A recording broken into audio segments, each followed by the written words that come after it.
Moonwire, thank you for the tier 1 sub and for 20 months there. Sorry, I forgot to turn the deck talk on beforehand, but thank you for the 20 months nonetheless. Um, oopsie. So, hello. We're gonna do a little more Kpro. I didn't want to, but I solved it after like 5 more minutes of reading about the disk deaths and stuff. So we're gonna go over all of that. But this isn't going to be the main focus of today. Today's really going to be more about floppy disk imaging and things like that. But we are going to close this out. I have left all of my recording drives in the cameras. I only have 7 minutes of footage I can record left on these. So we're going to keep the Kpro stuff very tight. And then we're going to move on to the floppy disk imaging generally. But yes, I did get it all figured out. I think there might be some difficulty writing images, but we'll cross that bridge when we get to it. So, let's see. Whoa, that sucks. Red Sheep Gaming still having power issues from yesterday. Ouch. Deck talk in a sulk. Wait, why is it not? Hold on. You know what? There might be another issue with the deck talk. One moment here. Let me check this. I did some work on the stream stuff this morning, so I may not have actually re-enabled it correctly here. Import, deck talk, okay. Output base, import. Oh, okay. I found my problem. It's printing stuff to the terminal, not using the deck talk. Okay. Hold on. Yeah. Oh, I'm stupid. Hold on. Sorry. I imported. I didn't know you could do that. You can import override. Like if there's a different module in Python, you can override it with another one when you import. Huh. Okay. Now the deck talk will work. Sorry about that. Yeah, the way YouTube chat works, that won't reset, but Twitch will. So there you go. Now that stuff should actually work. Okay. All right, there we are. So, let me catch up on that stuff. Cobb, thank you for the 100 bits. Good morning, good evening, and good night. This is the Shelby Show. Get ready, ladies and germs. Oh gosh.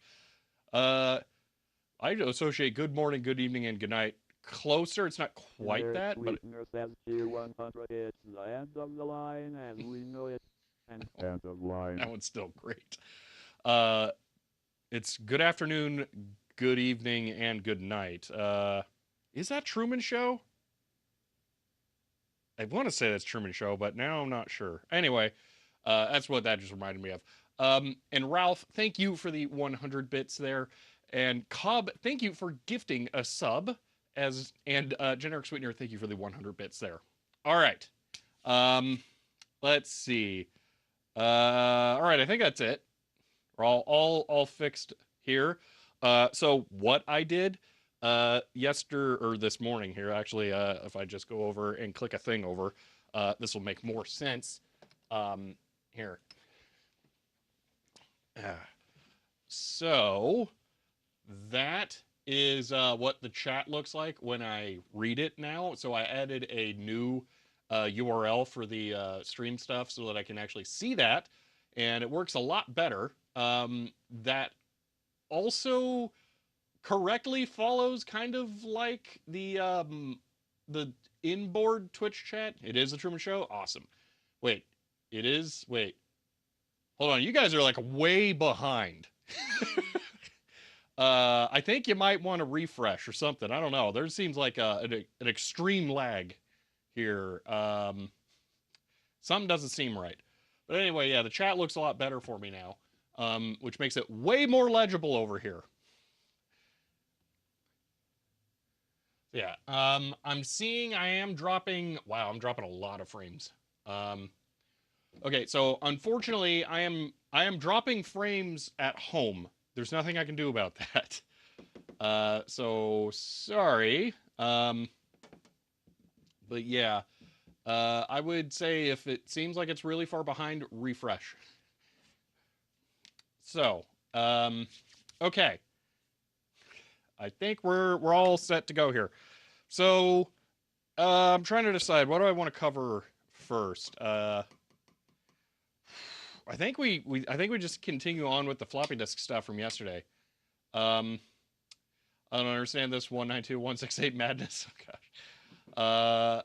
So yeah, stream is going mad. Yeah, I would refresh. I am still dropping a ton of frames. Why? You know, I'm curious. People watching on not Twitch. Aha, I can talk about it. Are you having issues? Because it would be interesting if it's Twitch's side. So those of you not watching on Twitch, I'm curious what your experience is going like. End of line.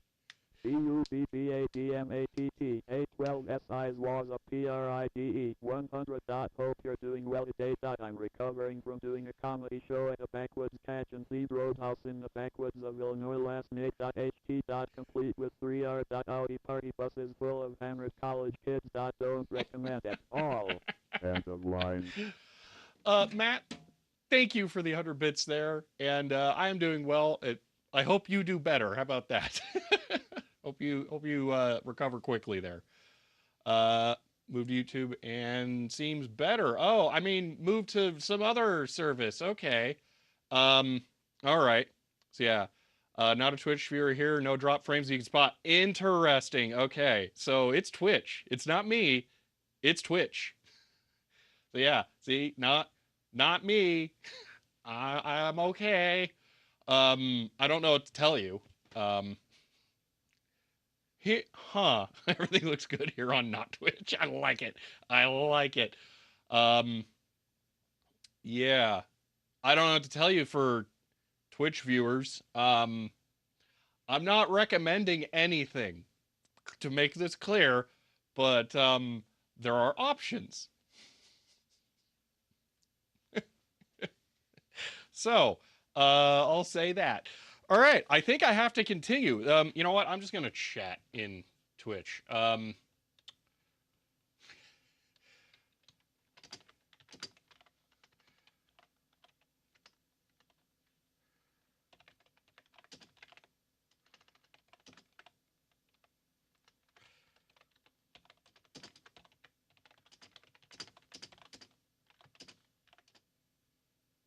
Yeah. I don't know what to tell you guys with it.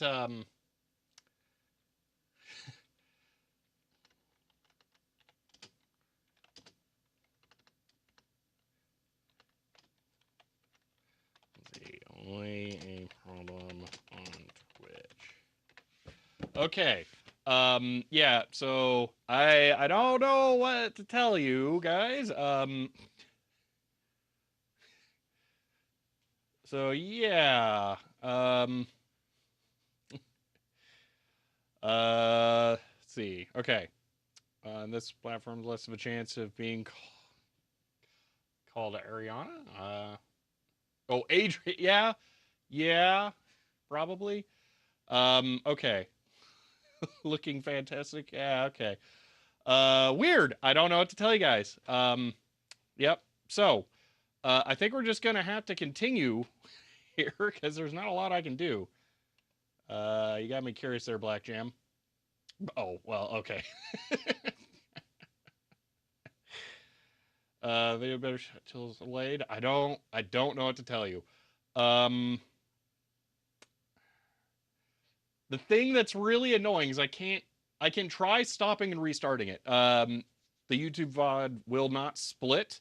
So I can do that if you guys want. Wow, I have dropped 40% of frames. But yeah, I don't, you know what? I'm gonna do it. Yeah. Sorry, I'm not changing my Twitch ingest server. I've decided I'm never doing that again because it never changes anything. It's a change that makes no change. Okay. Um, let's, I'm gonna restart. All right. We'll see what that does. I'm not currently dropping frames, so that's weird. Okay. Okay.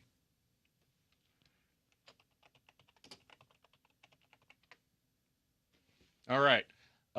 So I don't know. Tell people to refresh. Just refresh page. There you go. Just refresh the page. Okay. Um. Yeah. All right. So, all right. For those of you on not Twitch, yeah, hopefully that reconnected well. I suspect it will have. Okay. So, yeah, all I did was just stop and restart the stream. Literally no other change. So I don't know. Whatever. Okay. I think we're gonna call that good. Dumb issues, very annoying. Whatever. We're gonna continue on, okay? All right. I don't think I missed anything else there. Seems okay now. I didn't bother refreshing because it sounds like hard work in the app. Yeah, I actually don't know how you would do that there. So yeah. All right. Yeah, all I did was just stop the stream and start it. So 7 minutes of recording time though. Yeah, that's not gonna be fun. I'm not gonna speculate. It's out of my control. I can't do anything about it, so I'm not even gonna bother. All right. Let's go over some stuff here, okay? So, not Twitch stream was so far behind Twitch. I don't know. Less more SSDs. Well, so DZ, I'm actually using 500 gig SSDs with the cameras for these as a way of hard limiting myself. I don't want to record multiple terabytes of footage from streams because that just sounds horrible. So yeah. Gave Screwdriver do an unboxing. I opened this yesterday, actually, the old master. So yeah. For those of you who may not have been here yesterday, let me show this wonderful thing here. So this is a Kpro 483. It turns out. So this is the Roman numeral Kpro machine. All right, it should be booting here. I do need to clean drive B, so I guess we'll go ahead and do that right now. But there it is, all nice and booted. So the computer is working fantastically, which is awesome. But the one thing that we were not able to finish up yesterday was making a new disk for it by imaging this disk in such a way that I can use it with CPM tools. Now I was trying to use it. SOMPRA 7121 sub as tier 1 and says time flies. End of line. Ciao Sombra, thank you for the tier 1 sub there for 19. Man, that's that one, isn't it? 19 months. Yeah, thank you. So we were I was trying to image this to a raw binary and it was having issues. I have now cracked that, and we'll be going over how I did that in a moment. But I did want to show you that the machine is working fantastically. Totally forgot I can just dir A to get B to spin here. But there we are trying to access B. I'm just running a cleaning disk through it so I don't have to worry about this. But yeah, so let's see. Do both drives work? Yeah, I don't actually know. Let's see. Wow, it is really working hard on that. You know, you can give up. Actually, I don't know if you can give up. Is Control Z a thing? No, it's not. Let's just yoink that. All right, you cleaned it. You're good. Okay. Let's see. Need 5 1/4, 3.5 inch adapter for the GoTech. I've got. We don't need the GoTech. We'll have it working. The Kpro copy that floppy. End of line. Yes, it can. But Lazy Crypt, thank you for the tier 1 sub. And for 21, that's this number, 21 months there. Thank you. All right, I'm going to move the disk from A to B. And now, okay, let's try this again. Dir B. And both drives work. I'm not surprised. They're Tainted TM100 Nailed on my first try. And those drives are pretty reliable. So, yeah, that makes sense to me. I don't know why that light's still on, but... Oh, wait a minute. Is it... They aren't spinning. The motor's not spinning. I thought that light was always for the motor. Is that drive select? Hold on. Now I'm really curious. A. Dir... A. That's telling me which drive is active. I've never seen that utilization of the lights before. That's kind of cool. Huh. See, what solution are you using to clean the heads with? Yeah, this is just 91% isopropanol on a felt cleaning disc here. This is one that's been well used many times. I'd try not to... Well, I definitely don't make them single use because there's a finite number of these left in the world. They're definitely not going to be any more made. I could try making my own, but that sounds miserable. So, let's see. I don't know about audio, RF programmer. So, let's see. Future other streams might consider switching from normal to ultra. Why would I change that? I don't know if I want to change that because that can cause other issues. Changing the latency mode. Physical indicators of states is awesome. Yeah, I kind of really like that. That's sweet. So, all right, I'm pretty happy with how this thing's looking over here. So we have the machine kind of sorted in that way. We know we can use it. The real problem, I change when the LED comes on with the drive. Ah, that makes sense. So then that's the drive select line. JEPIN 247. End of line. Ben, thank you for the gifted sub there. Super sharp CRT. Yeah, this looks fantastic. I do have the brightness adjusted to be optimal for sharpness. So yeah. What was that audio? The deck talk?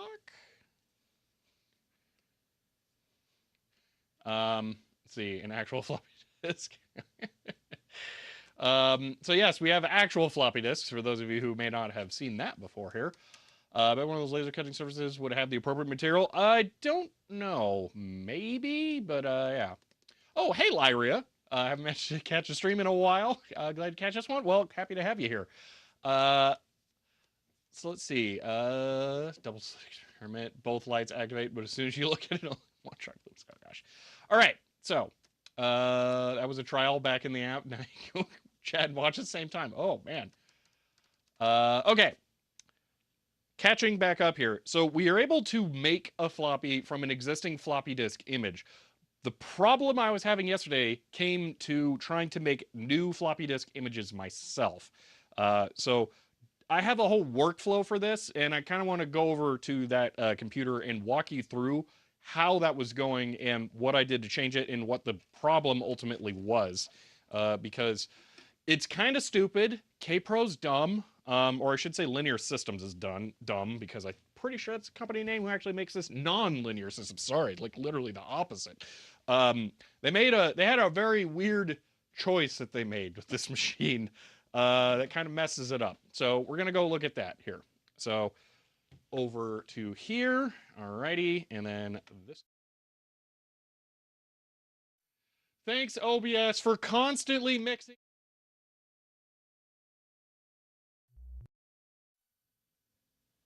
I really, really, really hate how OBS handles shortcuts. It's horrible. Okay. The solution to the problems that I had yesterday with the recording times is to like actually use the laptop, yoink yoink, that I said I would. So let's actually do that. All right. Hold on. Since I turned on the ATEM controller software, it ruined all my camera shots. So give me 1 second here.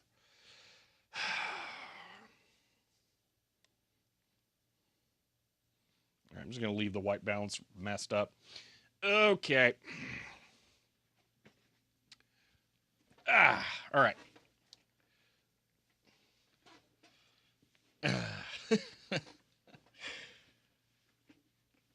Alrighty.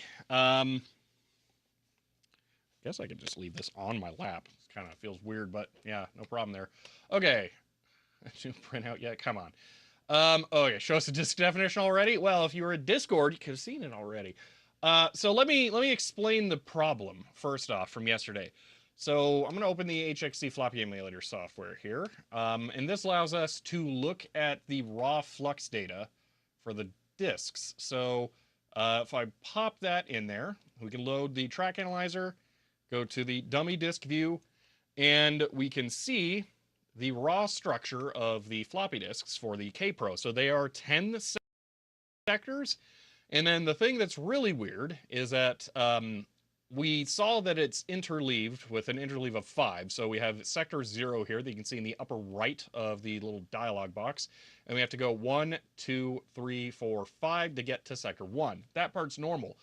But sector 1 or 0 on side 2 is actually sector 10. And then 1, 2, 3, 4, 5 is sector 11.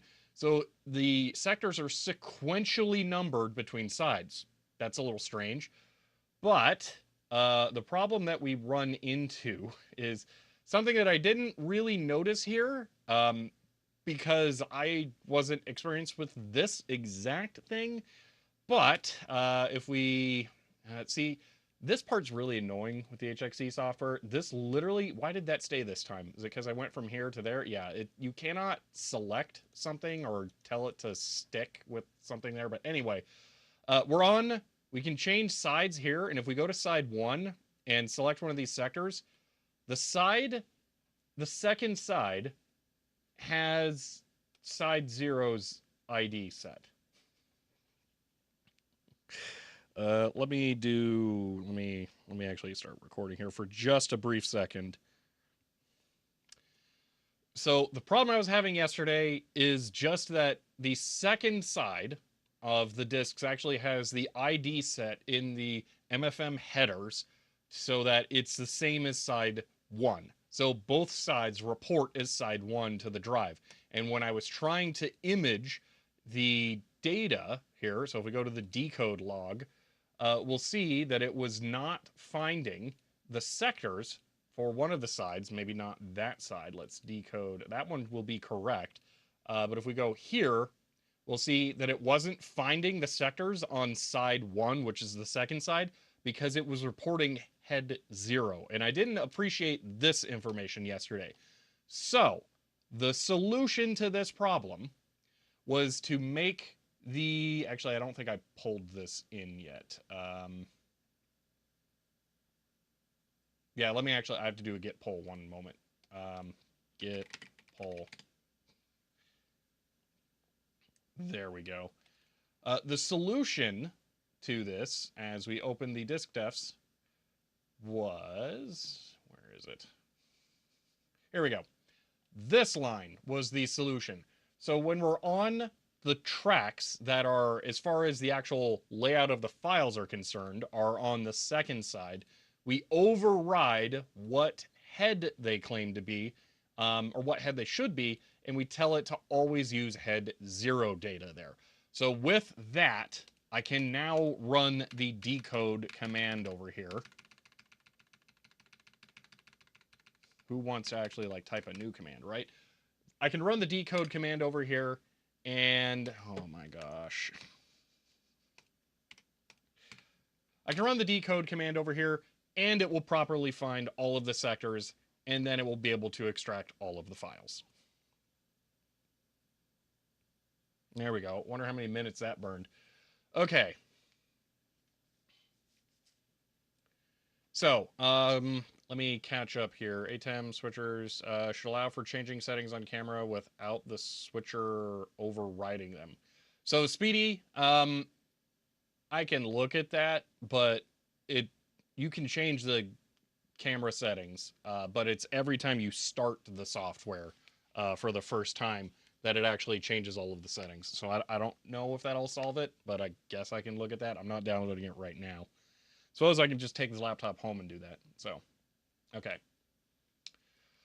But yes, that is basically it. So now we have the files. I don't actually care about these files, though. We don't need these at all. So, internet stream is perfect now. All right. Yeah. I'm just gonna ignore the internet issues. I don't know what to tell you. Everything I can see from my end seems fine. So that's nothing I can do. All right, moving along. Forgot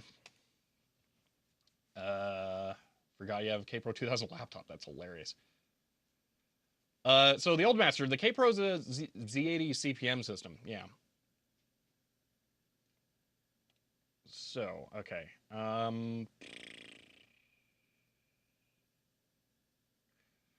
Okay, so for the GreaseWeasel questions, you're like literally in the best possible stream for that because that's mostly what I want to do today. But long story short, the GreaseWeasel is only meant for working with real original floppy drives. So, yeah. Okay. Let's figure out where we are. Okay, so, not recording at the moment. We now have a properly digitized image right here, so we can open this with imhex. And we'll see this will have all of the data in there correctly, which is really nice. So we can see, yeah, there's all of the files and stuff. That's correct. So that's the actual raw data. And it's kind of funny, it's 400K. The Kpro can hold a lot more data than like an IBM 5150. I do want to try this. Kpro boot 2 here. I want to vbin diff these two files, vbin diff kpro dot and kpro 2. Are there any differences? Next difference, there are not. Okay, very interesting. So last night, I tried just using the HXC software to export this, and I didn't even have parameters. Like, there's nothing, you can't tell it how to do this. And I told it to export it as a IMG image, just raw binary data, and it did it perfectly. So that was, I was able to just verify there with the known structure setup that it did it correctly. So that's kind of cool. Bad news on the funky floppy drive from yesterday. It looks like it's about as useful as chocolate teapot with its special preformatted discs. I mean, I still want one. I didn't look at it and think I want this because I thought it would be useful. I thought it was weird. So yeah.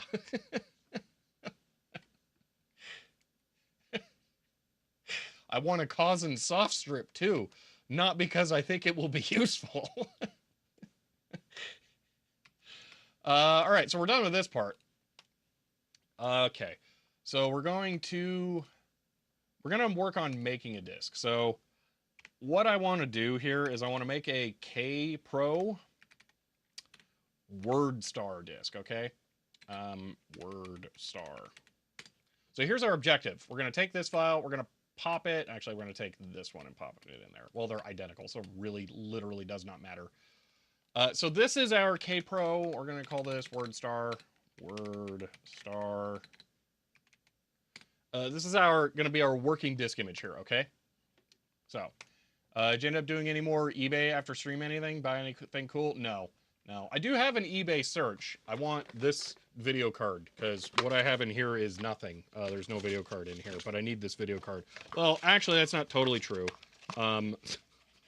This doesn't make any sense. I bought this box at Goodwill years ago because it has original Sound Blaster driver discs in it. So I have that, but I don't have an original Sound Blaster. This does actually have the driver disc for the video card, but I want the video card really badly. Anyway, so yeah, I did find one on eBay, the video card, but they want $80 for it, which is just stupid for a 16-bit ISA VGA card. So no, I'm not paying that. All right, let's see. The old master, the formatting markings for LS120 discs are optical. I bet they're going to be a lot more robust than other media formats. How do we want to handle this? So we need CPM, CPM ls. All right, we're gonna look at the files in this image. Okay, we need to tell it format. CPM ls -- format KP2. Okay, no, dash format, not dash format, because why would you use standard conventions? What? Dash F. Oh, just dash F. Oh, okay. Fine. There. Okay. So that works that way.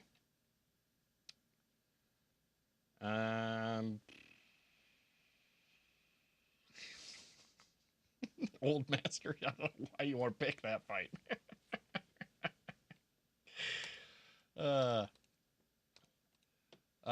Okay, so we can get the files out. I want to delete all of these files. I don't know if there's like, if I can do CPL RM, CPL del. What? CPM. Yeah, CPM RM. Okay. Let's actually manual this. -H. Okay.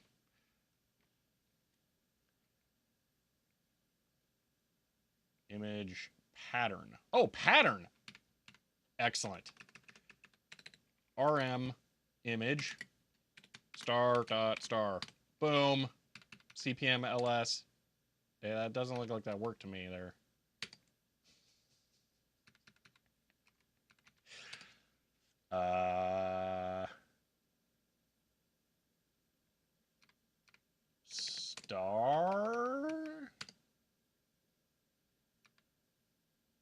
Star.com. Well, that did something. Okay. You can't do star.star, but you can do com. Okay, rel. Bass. And that should be it. Okay, CPM ls. ASM.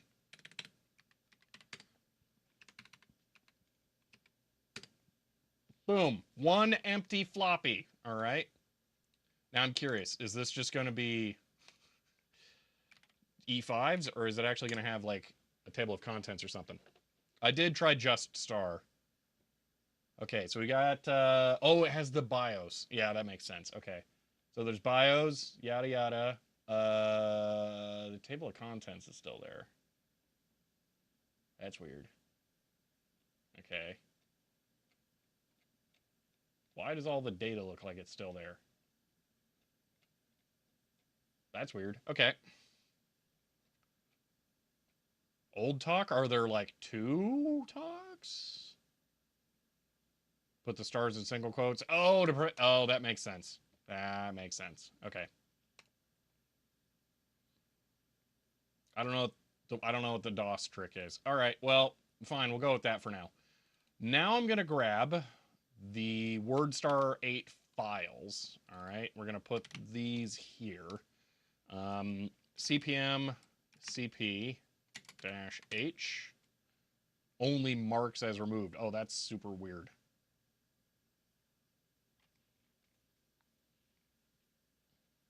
All of CPM in the boot tracks.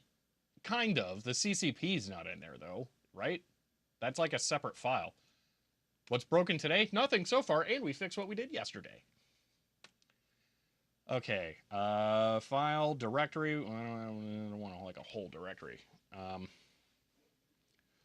GPIN, yes, that's basically what every single file system does. You don't want to you would have to low-level format the drive in order to actually delete the data. So,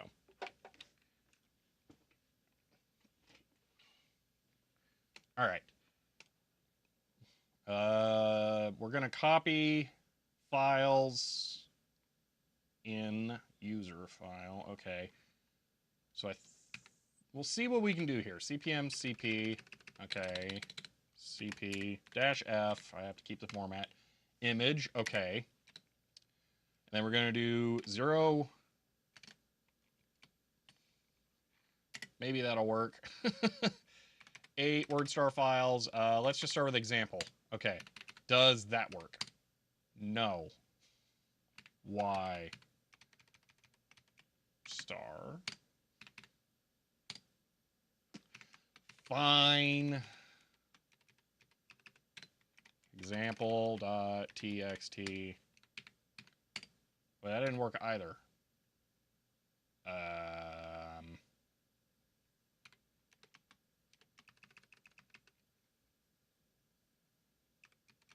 Let's just get rid of that then. Okay, but it doesn't like that. Okay, 0. How about that? Oh, that worked. Okay, perfect. All right, that's fine. I can't do star here, can I? That would be real handy. No. File already exists? Okay. Well, now I just want to know, can I... Oh, perfect. Boom. There we are. All right. So we have all of the CPM WordStar files on this disk image now. So the next step is actually to write this. Okay. So we're going to take a real floppy here. I'm not going to bother demagnetizing it. It won't matter. I'm going to pop that in there. And now what we can do, we have an annoying thing here. Hold on. History grep disk def. I need write and then this whole complicated line. Okay. This format Kpro.iv, and then we're going to do Kpro WordStar -- drive B. Okay, I'm going to turn on my floppy drives. Alrighty. And now I should be able to write this IMG file to a floppy disk in a way that a Kpro can read. We are going to flux this back, though, because I'm not 100% sure how it's going to handle the gaps. We may need to manually tune that. So we'll see how this goes.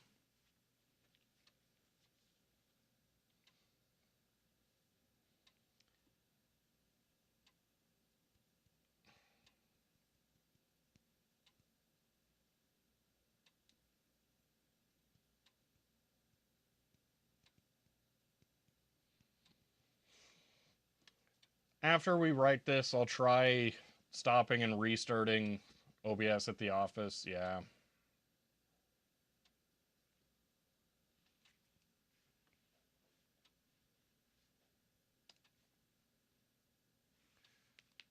I'm really curious if don't touch it or works. Yeah, but audio sync, this part's pretty solid. I don't think we're going to have issues with this. Seems fine. Are there audio sync issues? Fatal error. Yeah, that disk didn't sound particularly happy. I'm going to grab another floppy. These are from a batch of floppies that I don't generally consider tremendously reliable.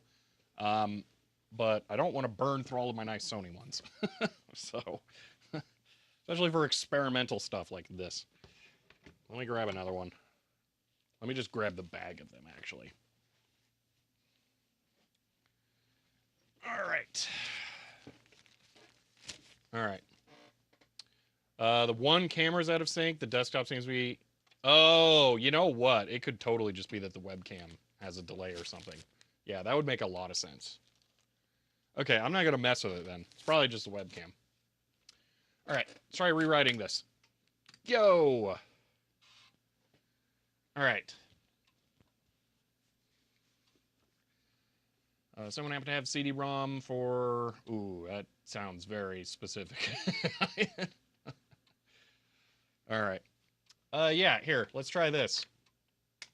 Click. I guess that literally didn't show anything. Hold on. There's a way of doing this. Zev. All right. Click, click, click.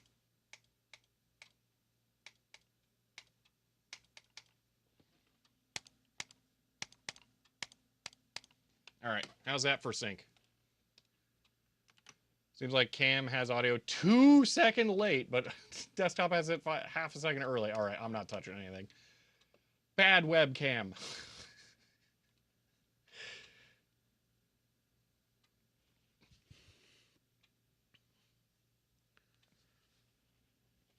How am I writing 5 1/4 inch floppies on a modern computer using a GreaseWeasel? We'll be going over this today. Don't worry. We're actually going to look at all of this today because it's kind of messed up and I got to fix it. That part's annoying. All right, I believe we just made it farther than we did last time. Alrighty. Like I said, I do want to flux this right now. So, I am lazy, and where is it? Fine. GW, CPM, Kpro, okay. KWS. I want to make sure that the flux alignment seems all right. So, play power while listening. That'll fix the sync problems. It will.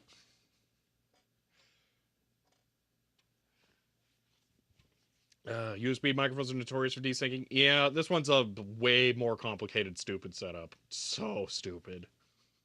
So stupid. Oh boy.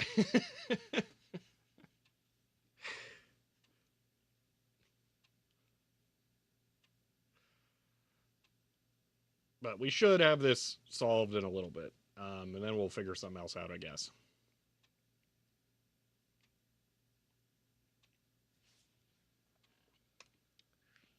All right. The GreaseWeasel poot. That. If it's stupid when it works, it's not stupid. The bit rate would suggest elsewise.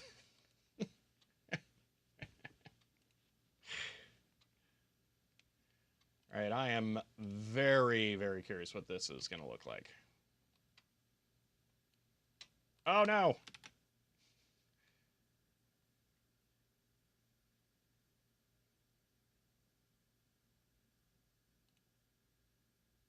Yeah, it slightly messed up and recorded too many things. Okay, so... Yeah, I think the gaps are a little big there. Hopefully that's not an issue. We'll see. Because I don't have the gaps timed out like they were in the original one. So if we open the image for the boot disk, we'll see the gaps between the sectors are a lot smaller than the ones that I just wrote.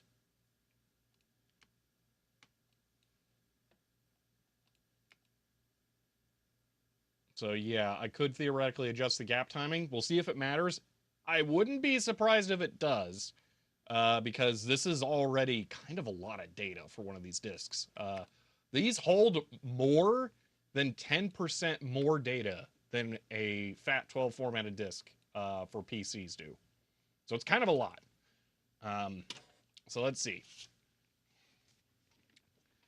Day, get a little bit closer to getting your lock computer, typing your password in the Twitch chat. Oh gosh. All right, let's see if this works. Boop, boop. Alrighty.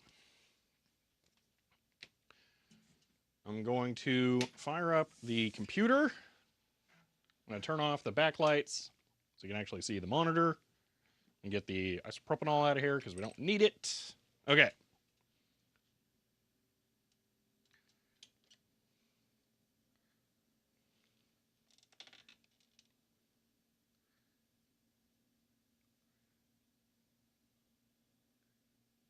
Alrighty. I don't know why you're redeeming set clock. You cannot see a clock. There is no RTC.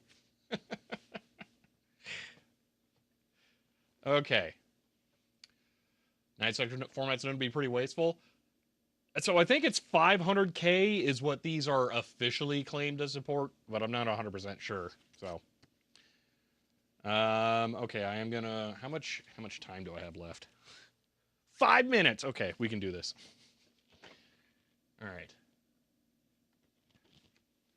All right. Let's see if my CPM tools foo is strong enough to have made this work. B. dir. Yeah. All right. Install.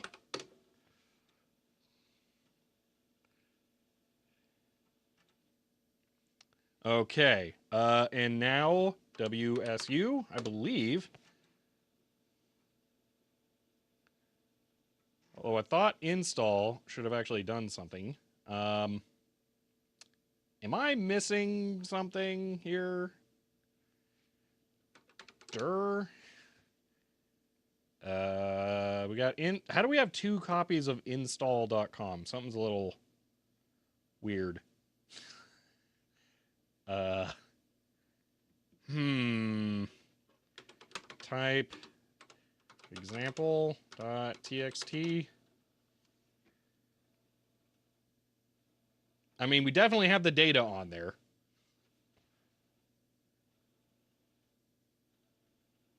That is hilarious. That is just reading it off of the floppy drive live. Or this may not have been the correct files for WordStar. I'm not sure. Because that's fine. So we definitely copied the files onto here. That's a long file.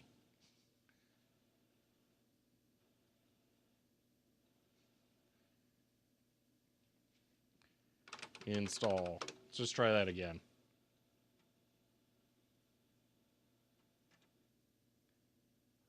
Install, I believe, is supposed to allow you to configure the WordStar installation for the machine that you're actually trying to run it on. So I'm not sure what it's doing.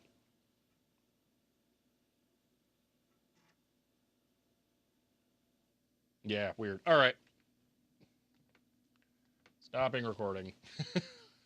Some didn't quite work right. Let's see. CPM even support 2 files having the same name? I don't know. Something does seem a little odd here. Middle 2 columns look duplicated. Yeah, there's one for WS overlay as well.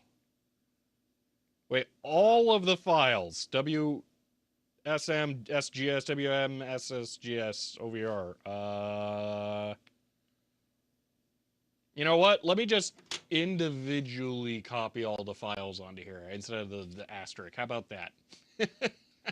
I think perhaps there might be something with that. I'll shut off the machine. I'm going to be away from it long enough, I suspect.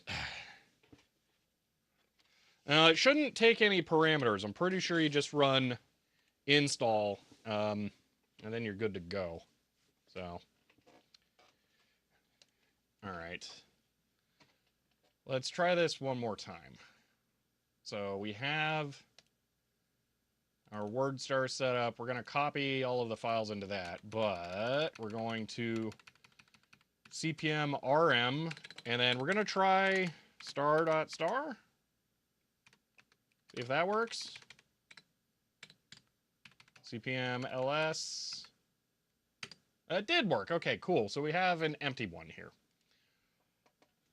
Reimage the disk. Well, I mean, we have this.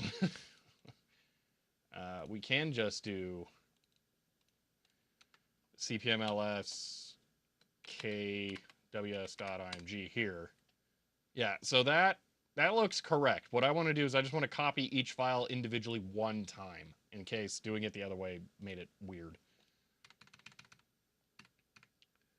So we're going to do CPM CP example. All right. And then install.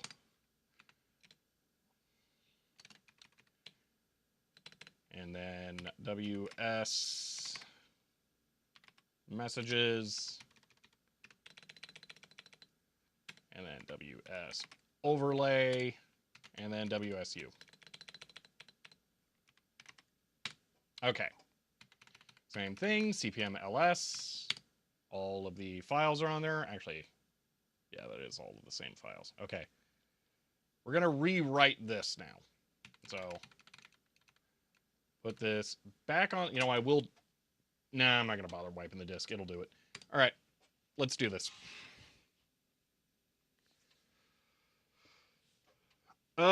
So install Old Master should just generate a config file, if I remember correctly, that basically tells the WSU, the WordStar executable. I don't remember what the acronym means, but it should generate a config file that tells it what terminal environment you're operating in, essentially. So that's all that install does, because there's no hard drive. It's not copying it to anywhere.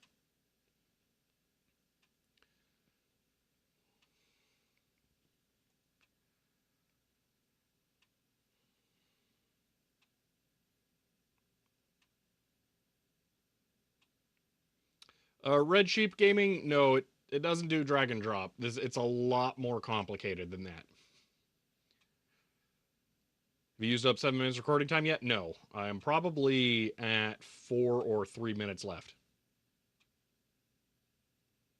It doesn't copy to the other floppy, the old master. No. It should only configure it on the same disk. I've run this software before.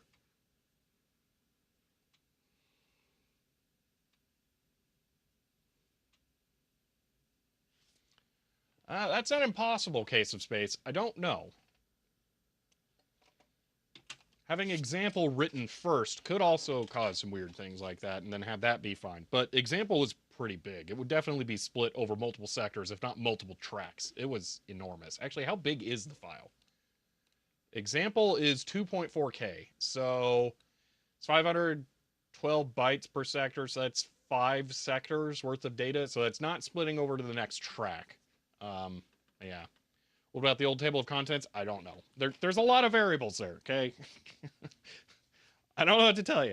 One thing we could do is we could attempt to format a blank disk on here and copy them onto that. So we may do that. All right. I'll give you this view here. No, this one. There we are. Okay. Let's try this one more time.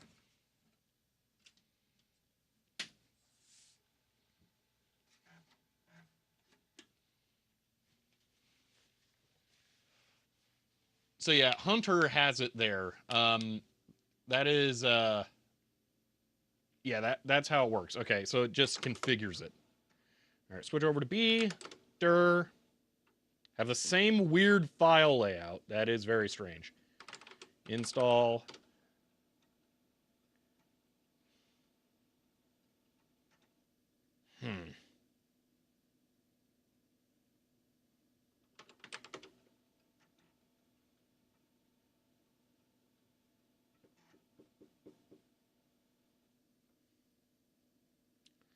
I am not sure. All right.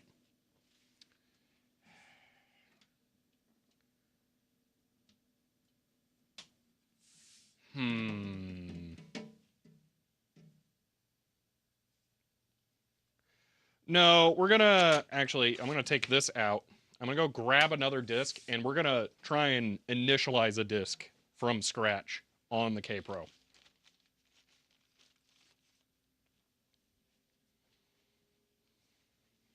We're gonna image a blank disk.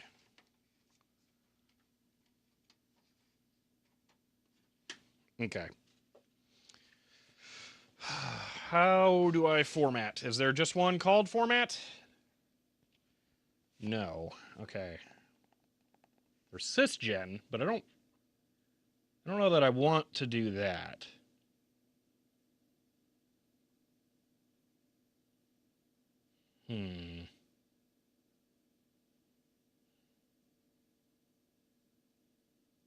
I think it might have to be sysgen. I'm not sure. Is WordStar you're trying to copy even working? I have run it on the Jonas. I have a experience with fiber core drives. Only recently got a couple in your collection. Impressed how durable they are, how long they've lasted. Appreciate when you do these types of streams. A lot of useful tips. That's helpful. If you have your first set of drives here, let me give you one of the most important tips on these stand-ins here. Never lift like that. Do not pull out from there. Push on the top. Okay? You can push down on that, but push up on that to release. If you pull on this, you put a lot of strain on some plastic tabs that actually guide that part up and down. Pushing here pulls them up. You will break them if you try and do that. It's not originally intended, from what I've seen in manuals, to be able to do that. I have seen some documentation that says push there, but that's the only way you should be doing it nowadays. But yeah, it's stress on the plastic tabs, yes.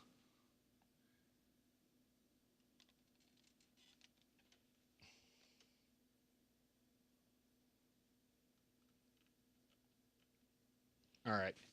How do we format? I'm just going to run sysgen. Sysgen.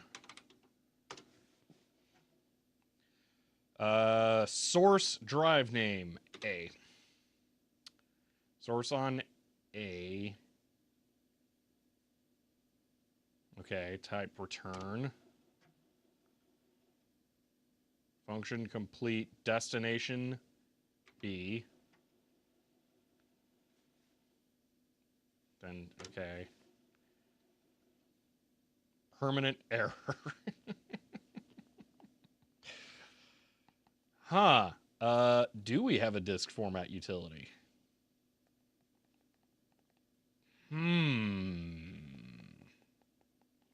This could be interesting. Permanent error, you ruined it. Yep, Kpro's broken forever now. Oh, well.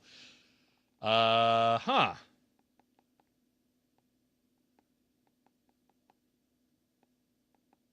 There's a weird possibility.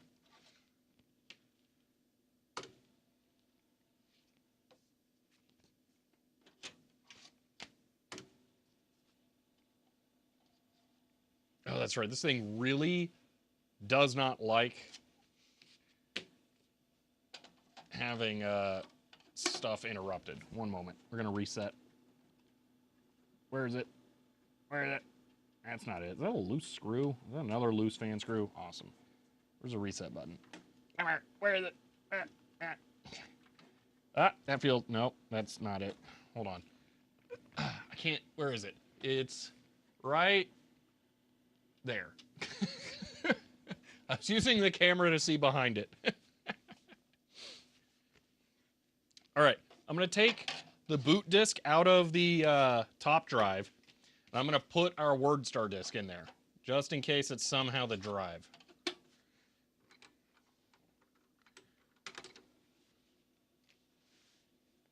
Okay, this may be the wrong disk.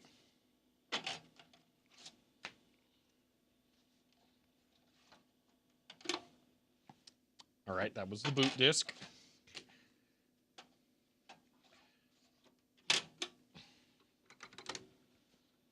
Okay, nope, still weird. WSU, without any install stuff, what does this do? Nothing. Okay. Yep, all right. Whoa. Boot loop.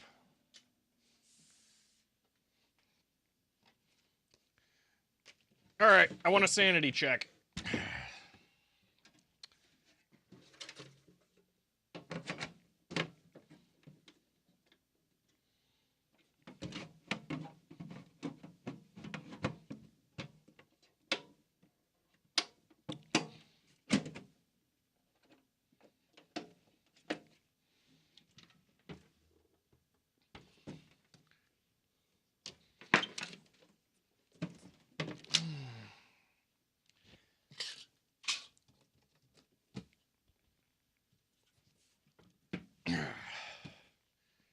I like how the Jonas is so much smaller.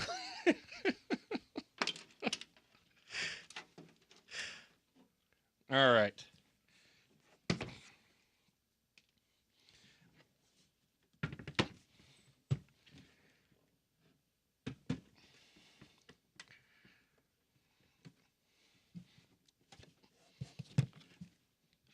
So this is another CPM portable. This is, I'm going to just be completely honest, probably the rarest CPM portable. So this is a Jonas Escort. It runs 3.5-inch floppies and also runs CPM. This one I've worked with more, so we're going to see what we can get out of it. I don't remember what all my discs are. I didn't really label them a whole bunch. So we're going to have to kind of play around with this a little bit just to see where we're at with the machine. Okay.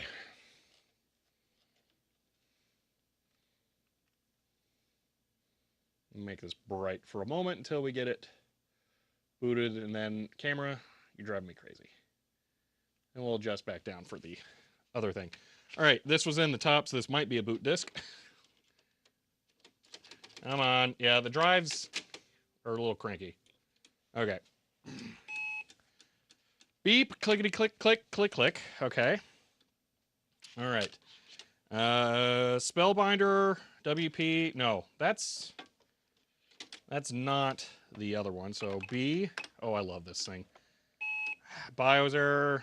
Fine. We'll put that in the top drive.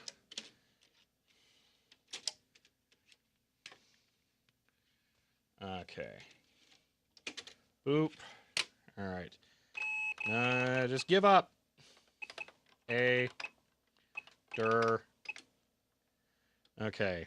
So yeah, Spellbinder is the official one, so we don't actually want to use that. Let's pop whatever this Fuji disk is in here. Der. That's another boot disk. Or is this the same? Hold on, let's just swap through these. Come on, please go down. These drives are very irritating. There. Der. That one's a, like, reduced file set. Okay. Then there is this disk. Look at the OG Gen 1 Sony drives. They very much, well, technically they're like Gen 2. Depends on how you look at it. All right, that does not have that. That has some games on it, so we could play Adventure, but that's not what we're here for. All right, last chance. Is this going to have WordStar on it? Okay, I didn't, kind of felt like that disc was bad, so that makes sense. Okay. So no, I don't have WordStar set up for this right now. All right, drat. All right. Okay. Don't really have a good way of testing this, so. Let's put this disk here, so I know that's the boot disk, right? No, that's not the one I want. That's game disk. This is boot disk. Correct. Okay. B, just out of curiosity. Yeah, that one worked. Okay. Oh, that's right. It's not that there's anything wrong with that drive, or maybe it's slightly miscalibrated or something, but these drives are weird. Long story short. I would do well to get another one of these drives for writing disks for this machine. So, Back to the Future. Wheel this. Hello, since your first time chatting there. Okay. I wonder how hard we had to work these computers 8 hours. You wouldn't really work with this one for 8 hours. But all right. We were not able to confirm the WordStar stuff. It's a little annoying there. So we're gonna go back to the Kpro because we're not looking at the Jonas right now. I do need to get back to this, but yeah. Like the built-in floppy holder, the 3-inch floppy drives are rare and use a belt. These are very rare drives, yes. They had to be fully serviced. I don't know that they use a belt. I don't think they do. I don't remember that. Because it probably would have had to replace those. But yeah, that's a rare bird there. Okay. So let me look through my other WordStar files, I guess. See if I can figure out why that wasn't working.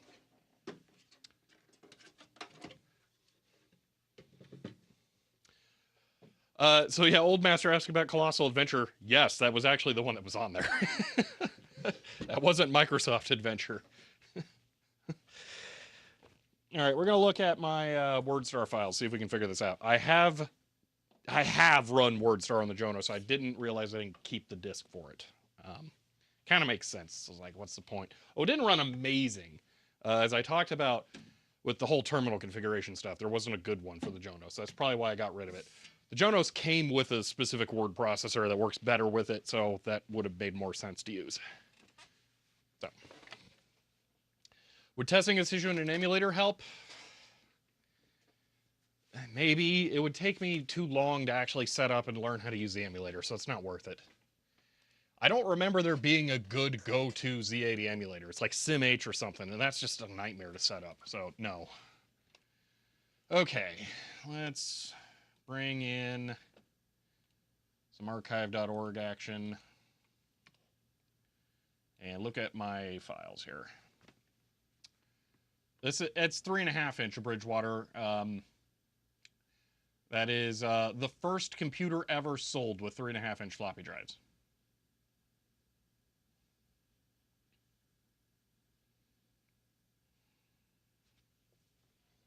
All right, I'm gonna go back to this. DataStar. All right. Usually just have to wait a little bit and then it comes back. I don't know why it dies. There's nothing I can do. We're just moving on. Okay. Back to here. All right. Okay. I'm trying to look through my S100 disk images. So I'm just bringing that up. Give me one moment here because I have done more disk imaging on that since I uploaded stuff to archive.org. Not everything has made it there. Let's see. Facecam and audio are in sync again. That's weird, but okay. That was the office to home internet reset there because the home internet went out. So. Oh, the copy program should format disk. Okay, that's good to know. Yeah, we might go back to that. I don't know. We'll see. Okay, apparently I don't have more stuff there. Huh. Weird. I don't like that.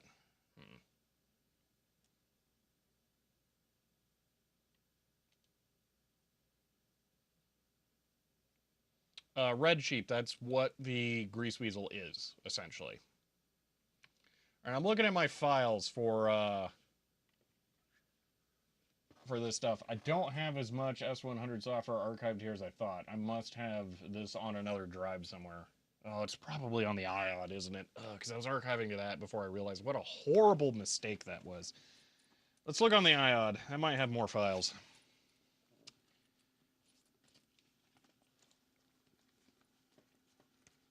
Okay.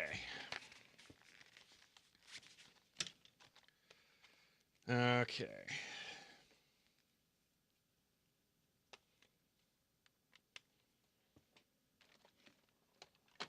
Don't need the serial port here. All right. I have to set this to disk mode. Give me one moment. All right.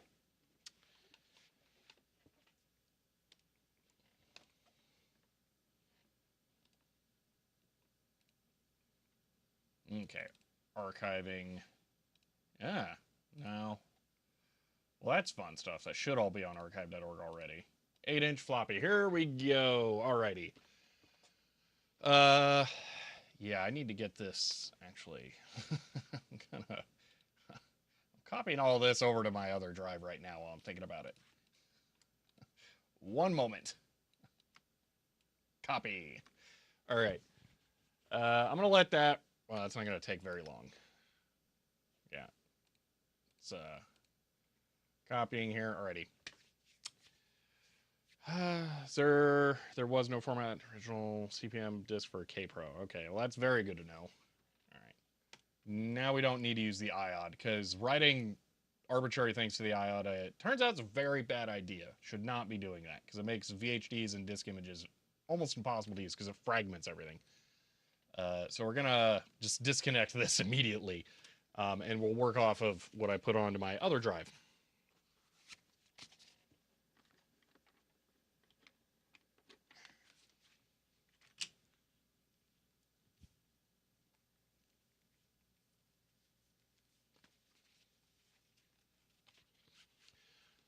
Red Sheep Gaming, we're apparently going to take forever to get to this. So let me just explain this more directly here.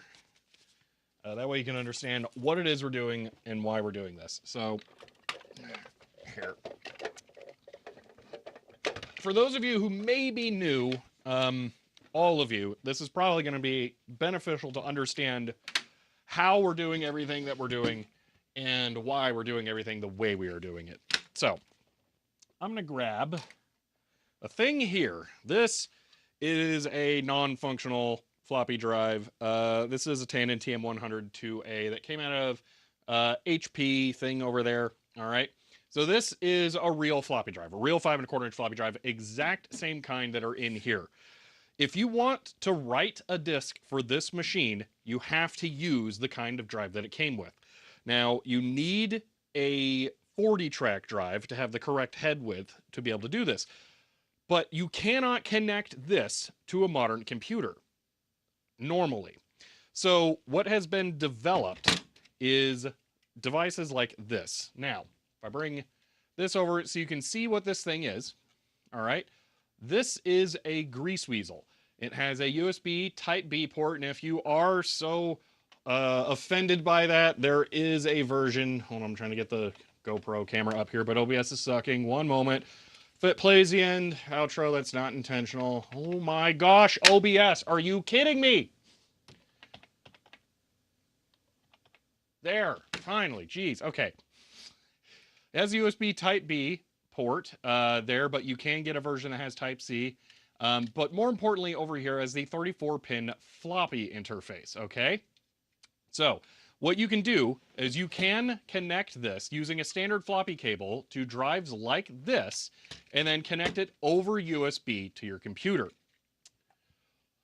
That doesn't solve the problems though, because all this does is give you some way of digitally accessing the drive.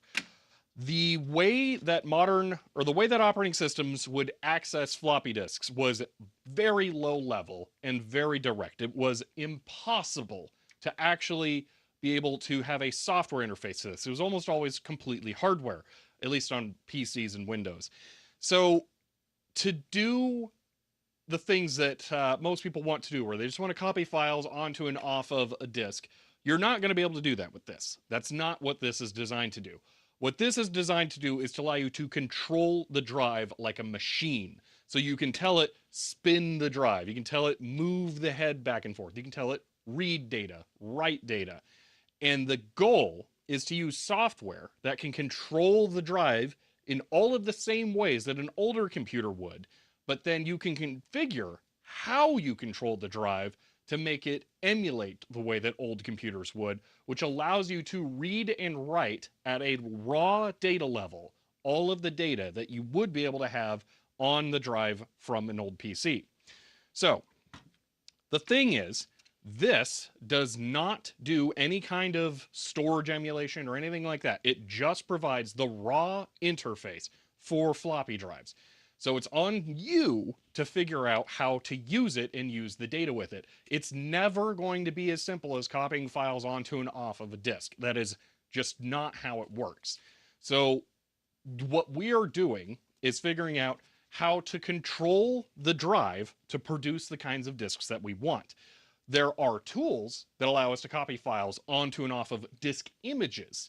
Now that is where we can work with it, but you have to have the intermediate step of going to an actual disk to do this kind of stuff. Now, you can use a Gotek, and that emulates a floppy drive. This is a virtual floppy drive. It can plug in, I mean, it can even plug into the GreaseWeasel if you're really crazy. But you could create disk images using a real drive with a GreaseWeasel, and then copy the file to here, and then load it through the machine. So theoretically, we could put this in here and skip the whole step of writing physical disks. But this is not fun to me. I want to use real disks. So that's what we're doing. This means that we have to know how to read and write files from a floppy disk. And in this case, this is a CP/M computer. Okay, that is the operating system that it uses. The file types and structures on here are for CP/M machines. We're using the program set called CP/M tools. When you create a binary disk image using the GreaseWeasel of one of the floppies for this machine, we can then work with CP/M tools to copy files into and out of the disk image. But the operating system, in my case, Linux, doesn't know how to use this, can't copy files onto and off of it. It's just for disk imaging. So hopefully that makes sense. It's the hardest possible way to do floppy disk stuff, but it's the only way to do it. So there you go. That probably hurt more than it helped for some people. I don't know, but yeah, that's how it works. Well, so the GreaseWeasel is for archiving. That's a byproduct almost, you could say. It's not that it's made for archiving. It's made to provide direct control of the floppy drive. You can choose to use it for archiving, but it can read and write disks. You can buy one of these and then just be a leech off of what everyone else does for archiving, download images off of archive.org or wherever, and then write disks to use on your machine. You do not have to use this for archiving. It is just a door through which floppy hardware access can be done with modern PCs. So that's the way you do this and what we're doing. So, see, if that's the only way, wouldn't it also simply be the easiest way? No, because this is the universal way. So this is why I use the GreaseWeasel for literally everything. There are easier ways depending on what you're doing. So if you are writing files for, I'd say, a 46 PC running MS-DOS 622, the GreaseWeasel is kind of overkill because you can just use a USB generic floppy drive, plug it into your computer, and copy files onto it through that, using the storage emulation that the floppy disk hardware does to make it kind of work with modern operating systems. But you can't do that for CP/M. So there is, to the best of my knowledge, actually CP/M tools might actually know how to communicate if you have a real floppy drive connected, but you can't really easily do that. But so that there are exceptions. The XA series of cables for the Commodore drives that allow you to connect them to like a parallel port on something, that is technically easier than this. So it depends. This is just the universal solution. This can do everything. That's why it's beneficial. I probably heard just in case Japan just changed the law. Floppy disks no longer required. Yeah, might be able to find a lot of cheap disks. I don't think that's really going to matter. Okay, if you have a motherboard that has a floppy header, can you make like SMT like with this tool? No. So the problem with using PCs, okay, let me explain why this is better than a PC. PC floppy interfaces go through a floppy controller, all right? And the floppy controller for PCs is set up to have specific timings and expects a number of tracks and things like that. So for example, you can connect any floppy drive to an IBM 5150 from 1981, but the floppy controller that comes with the IBM 5150 does not know how to use 80-track drives. Or I should say it doesn't know how to use high-density drives, all right?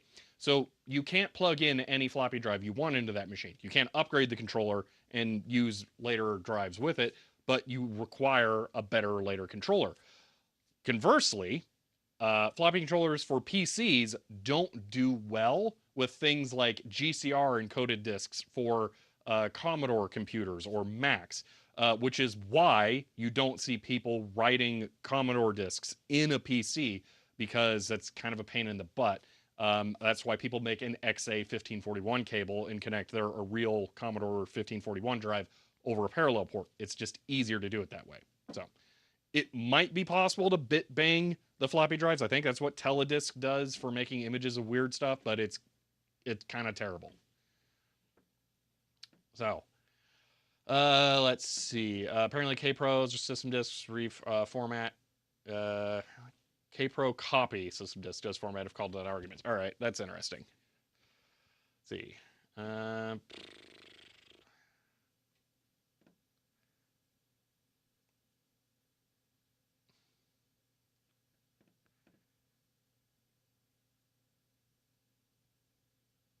GCR is also not supported by some PC floppy controllers. Yes, exactly. Yeah, you just can't do it. It's actually, there are sets of floppy disk tools that you can get. One of my favorite ones is by Mike Brutman, but there's another one by, oh my gosh, I can't remember his name, but it's the IMD set of tools. I believe comes with Test FDC, and you can use that with a floppy disk in a drive to test what features your floppy controllers can use. In the olden days, before things like the GreaseWeasel, the CryoFlux, whatever, you would use Test FDC to try and like grade your floppy controllers. And some of the better ones would support things like single density, which you need to write boot disks for our TRS-80 Model 1, for example. This, it doesn't matter, because it's just raw drive control. It can do anything you tell it to. So if you want to make a floppy disk with one sector that runs the whole length of the disk using this, you can. That's the kind of stupid thing you can do with GreaseWeasel. So, yeah. Rene, we don't block links, so yeah, you're fine. We'll ban people if they post inappropriate links, but we don't block them. So, let's see. So yeah, hopefully that kind of explains it. I know that's like really complicated. If you don't come from the right frame of mind for floppy disks, and this is probably going to be my next video. But I'm probably going to make a video that explains this a lot better. I will script it so I don't lose you as much. But yeah, that's the thing. So, all right. I don't know what Micropolis is. No. Let's see.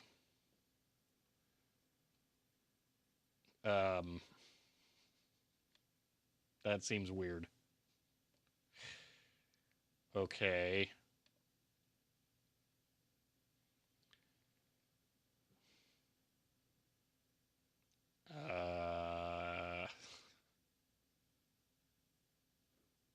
I think I hate that thing. Digital Ice Age.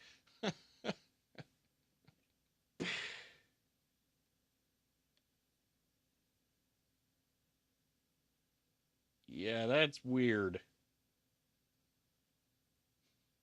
I kind of don't trust that they're actually making new drives and that they're just putting old drives in a weird box. This is weird. Yeah, I don't think that's for me.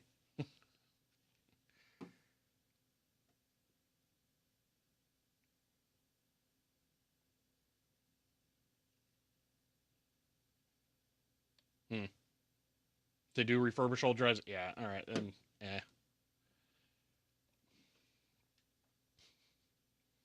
So that's just boutique floppy drive. It's Etsy for floppy drives. Okay. Yeah, whatever. All right, let's get back to work. So we're not using this drive because this one doesn't work. We're going back over to the other ones that are actually set up to function correctly.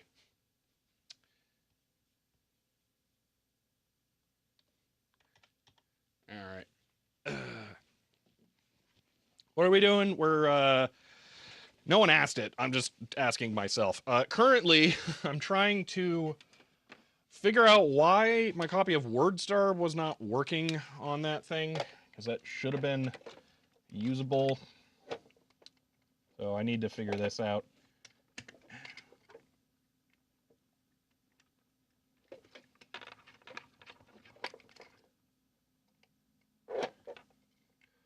I thought of another way of describing how the GreaseWeasel works. If you use a floppy drive with the computer that it was made with, or if you plug a floppy drive into a PC's floppy header, it's paint by numbers. You're limited in what you can do with that floppy disk. Sometimes you can kind of go outside the lines, and you can make some things inside the lines that look a little different, but you're always constricted somehow. This is a blank sheet of paper. You can do whatever you want. So that's kind of the difference there. All right. What are we doing in recovery? uh,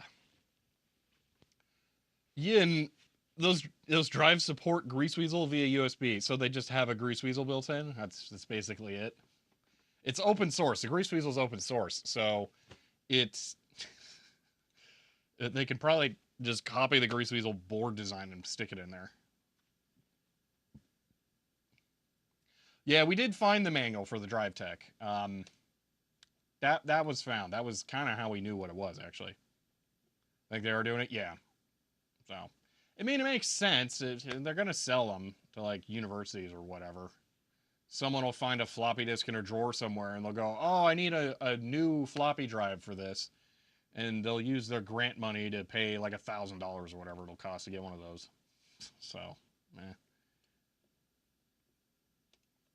All right. Let's see. I don't think I have the the stuff. All right, let's try something different. I kind of want to put like some other files on there. So let's say we do CBasic, all right? So we should theoretically be able to run some of these on there, and I know we've gotten some of these files to work. So I'm wondering if maybe we should start there with something else. I feel like we also found like basic E or something. I don't remember where it was. Yeah, I don't think we were able to decode the NPM disks. Those were kind of ridiculous.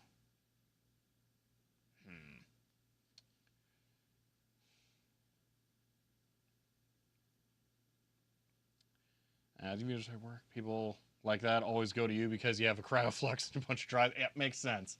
If you have a resident, floppy nerd there. But there are plenty of places where there won't be one, and then they'll just, yeah, buy whatever. I want to write a fuse interface for the GreaseWeasel. That sounds like a nightmare. Let me put it this way, Majenko. I would never do that despite how convenient it sounds, just because I know I would get an endless stream of GitHub issues for people requesting you add every single format ever. So you think, oh, I'll write a fuse driver for FAT12 disks. Yay, I can copy files to things now. And then you'll get like someone who opens an issue. Hey, can you add Amiga? And I'm like, okay, that sounds kind of reasonable. Sure, I could probably do that. And you get one. Can you add CPM? Like, oh, actually, that one's really hard because it's like all the weird CPM nonsense.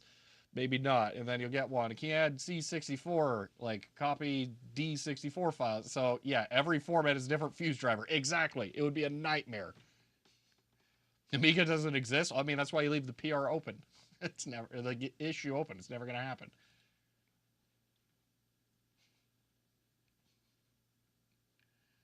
What am I doing? I need the basic files. Didn't I find basic E somewhere?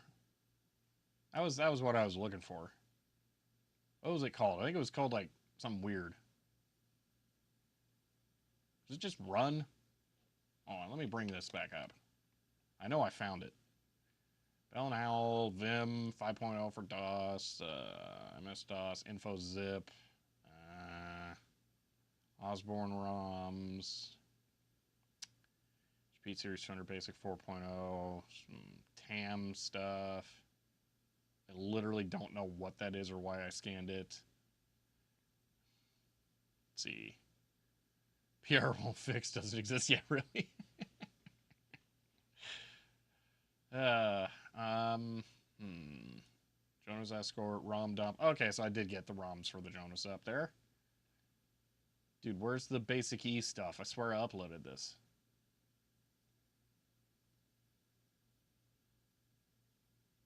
Did I add it to the user guide? Thought I put the files up too.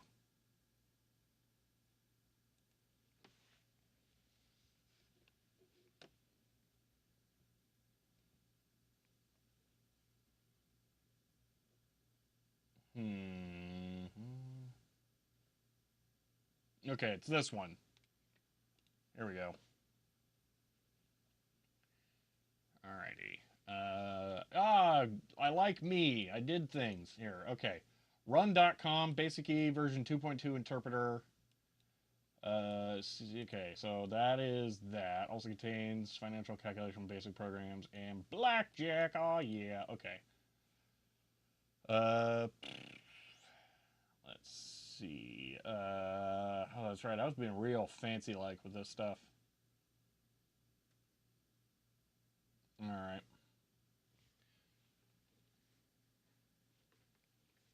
What consider considering purchasing Goodwill? Oh gosh, dude, there was a. I was looking at my eBay searches this morning. Someone put up an Epson MX100. Oh man, I was tempted, but I really need an MX80.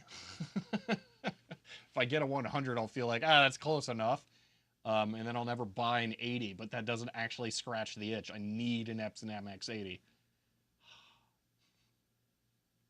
I know you're talking about 3D printers, but 2D printers are cooler. All right, so we're gonna pull files out of this. So this is this. So I'm gonna grab this directory here, copy. We're gonna convert this over to Kpro. So let's go with C basic, K4, C basic, whatever. Paste. Okay. And we'll put a file in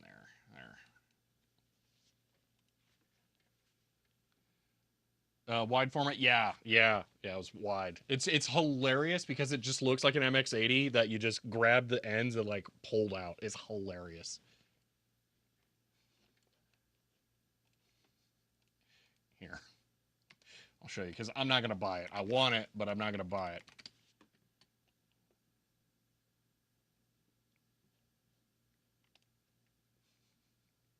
Look at this thing. It is 100% an MX80, but just wider. It's hilarious. I love it. Working on the Kpro, kinda. We're totally not getting distracted by wide printer. We're trying to copy files onto it. We got the disk definitions solved, but we're working on other things now. So MX100 still supported. Yeah, I mean, what do you mean still supported? You ever seen like generic text mode printer drivers? That's MX80 defined that. So also, I'm not gonna buy this, so I'll let you guys see this. Here, it's an Apple II GS. Yes, really. That's a rare thing right there. So yeah, that's not gonna end for 3-digit prices. I guarantee that. Yeah.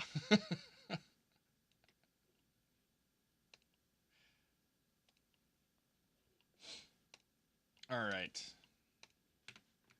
So CPM LS, we're just gonna call this. So okay, that's the stuff. Okay, so CPM RM, that. Let's see, looks fairly complete. Yeah. Window shopping again? Not for an upgraded 2E to 2GS, that's for sure. Actually, it might be a 2 plus 2GS. I'm not sure exactly how that conversion works. But no. No. We have a complete WAS edition. Yeah, because that's, comparable to the conversion kit 2GS. Yeah.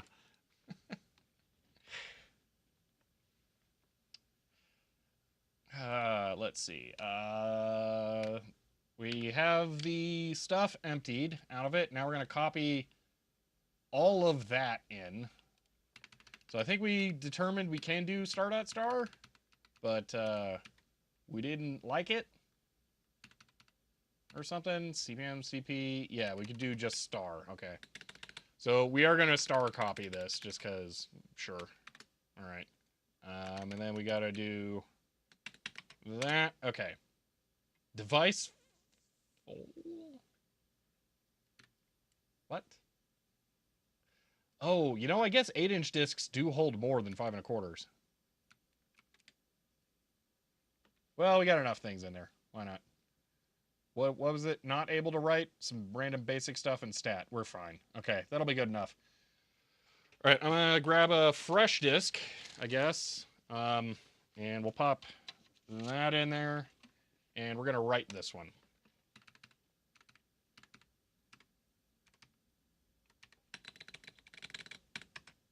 Boom. Okay. Yeah, but it was a signature. He signed it. Oh yeah, for sure. Woo.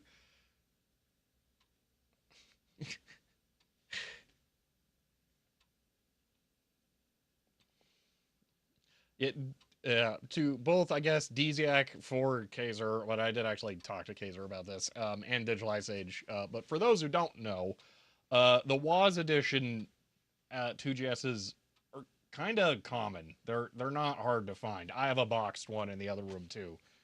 There's a lot of them. It's like the people who crack open a iMac or a Macintosh and see the signatures inside. They're like, oh my gosh, it's so valuable. They all have that. It's not rare. They put it in the injection mold for the plastic.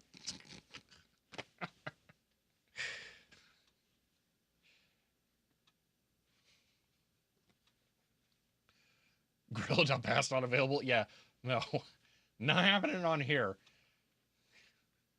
And Ben was actually pointing out that there are graphic standards for CPM. What I was kind of talking about is that like the majority of CPM machines are text only. So there really isn't a way of doing that. There might be a few towards the end of the life cycle, but that had graphics capabilities, but they are the exception, not the rule. So don't stomp on your dreams, yeah. It's all fun and games so you see a Cobra with silver Shelby signature on the glove box. All right, let's see what we can do with this. Okay. Booting the Kpro. Yoink. You know, I really want to be done with the Kpro here. I would like to get this to boot something and then finish this and then move on to actually hard floppy stuff. Yeah, that's right. This has been easy.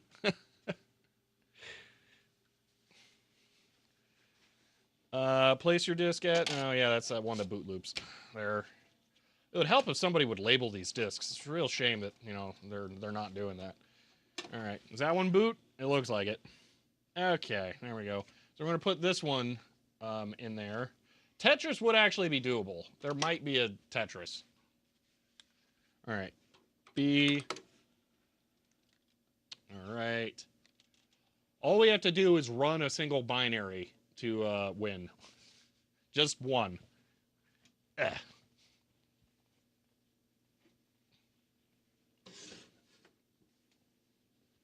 All right. Dir. Okay. We have the... There are no duplications here, so that's better. All right. Ed. I'm not sure. C run.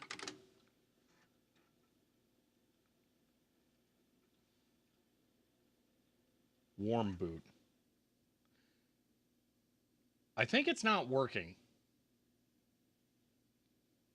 All right, I'm going to guess that the gap thing is messing it up. I am pretty sure this is not working right.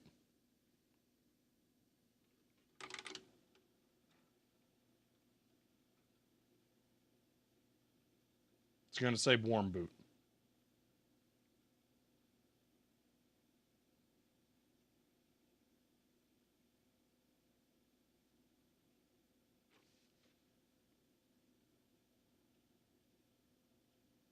Or not.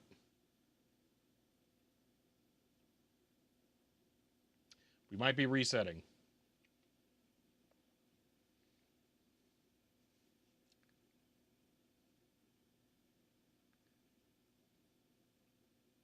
Is it hard floppy stuff for the HP thing? No, that one's just stupid. It's not hard.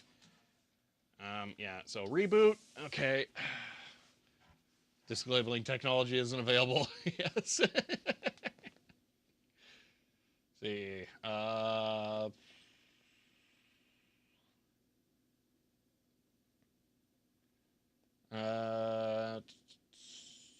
My might be very terse. Applications that don't tell you anything. No, I'm so like if I do B, excuse me, please go over. Said B. There, list. That one should work.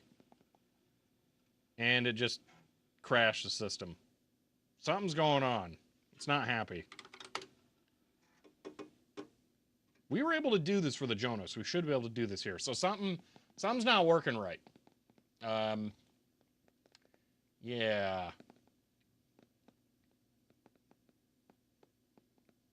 Yeah, I'm thinking warm boot is a sign that it crashed. So either the gap or something with the CPM copy format is going wrong, I think.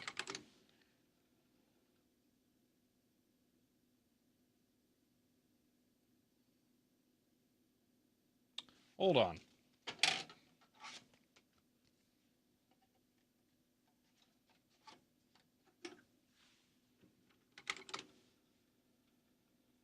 Oh, wait, did I just put that in the boot drive?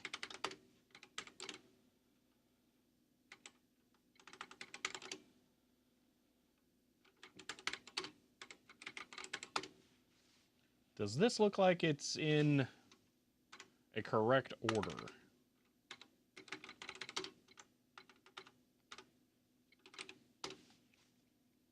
Oh my gosh. Type example.txt. Okay. No.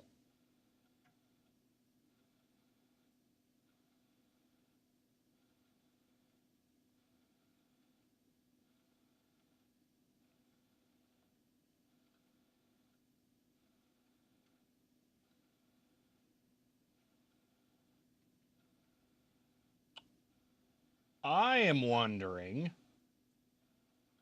if the sector interleave is wrong somewhere.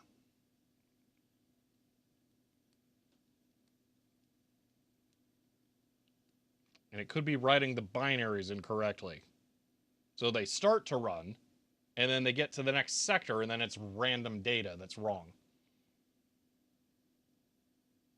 The corrupted text is because this is actually a WordStar document, so it has like escape characters in there for doing formatting and stuff. So that part, don't worry about. But the order of the document did not seem right. So I'm wondering if there's something else going on. So, all right. Let's go back to this and try and figure this out.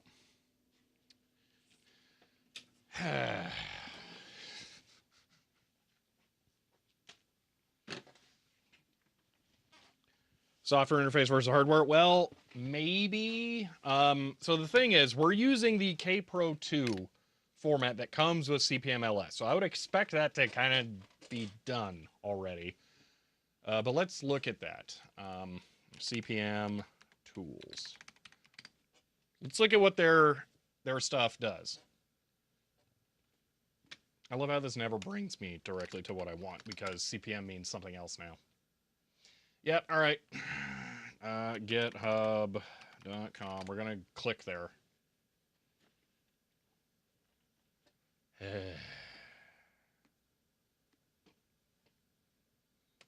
GW tools, and then we'll go to any, I guess actually I can go through here. GW tools, we're going to open the Kpro one. We're going to grab this link because that's what we need. And we're going to go to here. Okay. Now, disk defs is what we need to look at. And then, can you write the flux image? No, there is no flux image. I'm generating a new disk image. That's the thing. So I'm trying to copy files onto a disk image and then write the disk image to a disk. But I'm generating a new disk image, which causes issues. So KP2. Okay. So skew of 0. Okay, boot track is that. Sector length is 512. Tracks is 40. Sector track is 10. Okay. So that seems correct.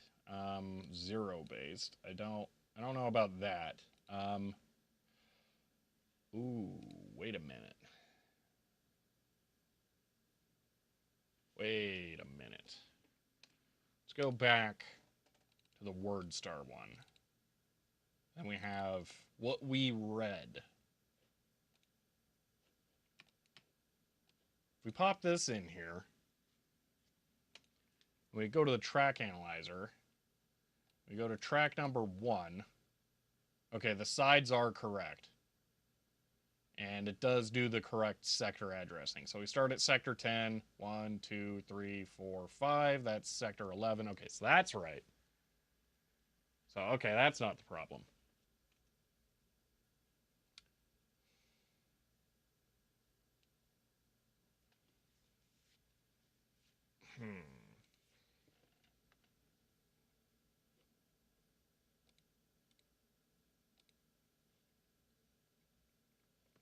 So I'll talk about this again with the interleave and the skew and the different things, and I'll clarify some stuff, okay? So the GreaseWeasel has disk definitions for how to read the physical floppy disk. CPM Tools has disk definitions for how to read the raw binary data image.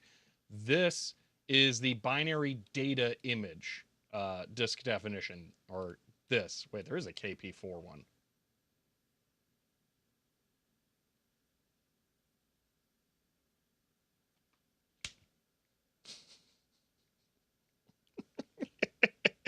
Problem found.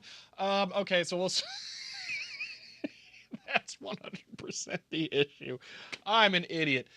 All right, fine. This is about to work.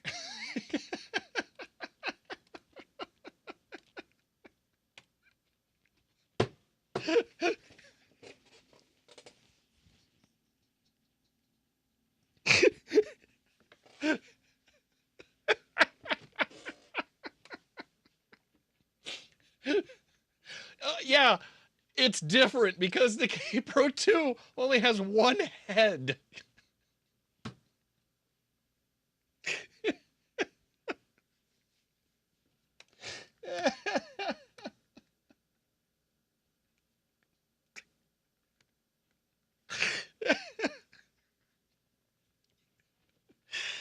Oh.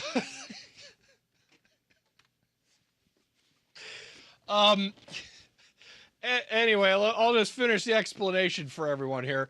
The GreaseWeasel has its own disk definitions that are for the physical disk. CPM Tools has disk definitions that are for the binary data, okay?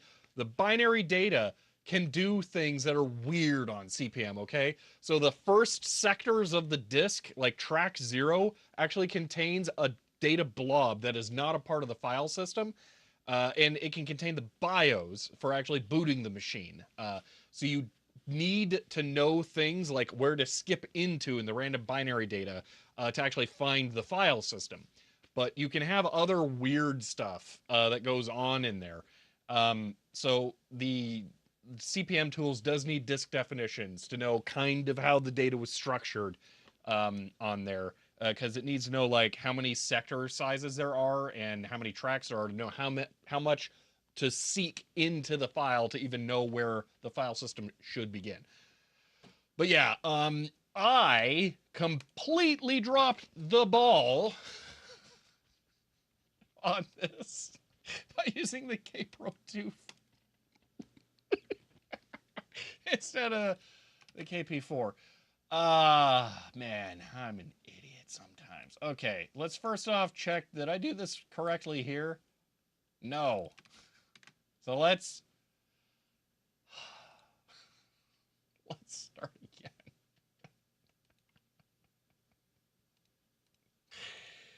Oh boy. So Kpro boot, let's delete the files and delete the IMG. Why did the IMG work? Oh, because that doesn't matter. It's the files that are bad. So we're gonna delete the files, just, you know. And then we'll rerun GW, CPM, Kpro, and then it's going to be Kpro dash boot, no, IV boot. Okay. Oh man, that was amazing. Okay. You're just checking if chat paid attention. Yeah, and no one did because I said it multiple times as using the 2 version. All right, so now if we look at example, no, example's not in there. We never actually looked at these files because there's no reason to. But now they should be correct. Oh, gosh. Oh, man. That was amazing. All right, so let's go back to this. So first off, we need to go like kind of farther up. So we're going to CPM ls IV. All right. Okay. So this is why it was like doubling the files and stuff. Oh my gosh, it's so stupid. Is this the hard mode you mentioned? I mean, yeah, in a way. So let's do CPM RM IV.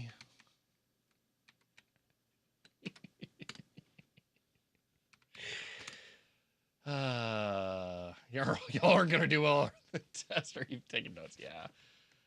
Oh boy. No, I don't have anyone to blame except for myself. But yeah, man, wow. That was a thing. All right, we're gonna star copy. It'll be fine. Star. Do your worst. Okay. CPM ls. Hey, look, files. All right. Now we'll write a disk. Get back here, Floppy. Okay. Disk, drive, write, boom. Oh, man.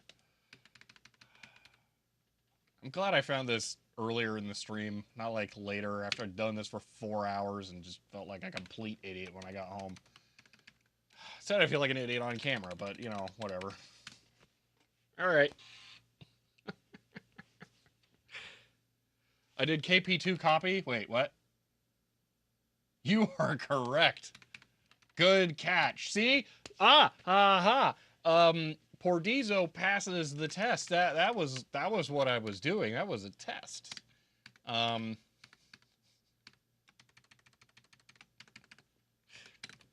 Okay, Pordizo gets an A. Rest of class, I'll need a paper on why you didn't catch that due Friday.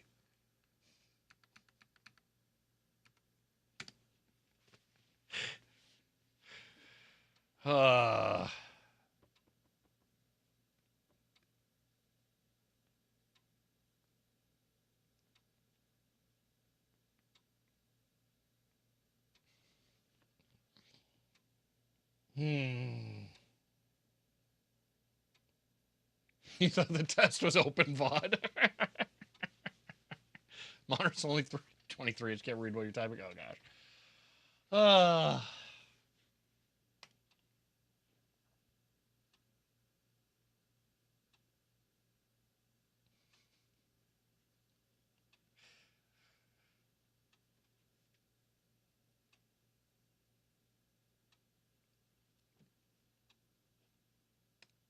This is just gonna work, I bet. It'll be fine. This is hilarious. So how's your guys' day going? Mine's going, you know, interestingly. I'm really liking my chat thing though. This is much nicer. Technically I can scroll up, I think. No, but I can make it taller. There's more chat up there. I had to do a thing where there's like actually 1,000 pixels of random not shown stuff up above the chat to make it scroll correctly. But you know, it works. All right, there we go. Playing Proxmox, getting angry at Linux. I'm gonna have the Nextcloud stuff fixed, so that's gonna be nice. I figured out how to do that. You were here the whole time, yeah. Let's see, that would explain why you're having issues with side 2 at the end of last stream. No, that was something different, Poot. Side 2 on the Kpro actually uses the identifier for side 1 in the sector data. So it's kind of stupid. All right. Let's boot this thing possibly one last time.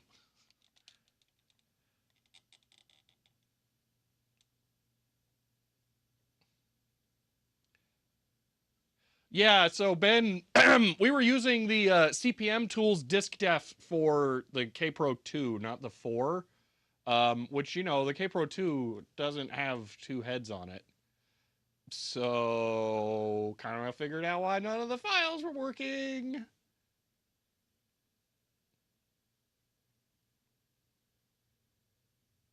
All right, there we go.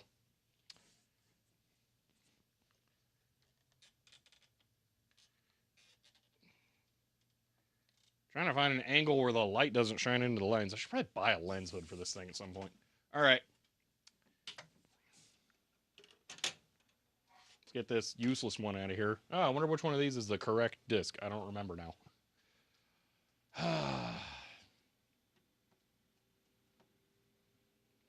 Wait, what? That should be a system disk. Uh-oh. What just happened? Okay, that one doesn't boot. Does this one? Yes, that one boots. Okay, I like that one. Here's our new one. Okay. Polarizer doesn't help with lens reflections. All right. B. Der. Hey, look, the files look right. Who would have guessed?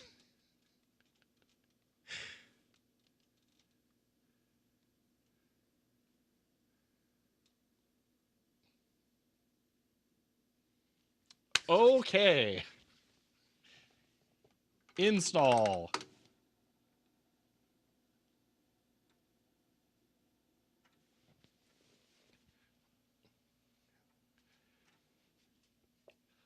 Hey, it worked this time. Wow, crazy.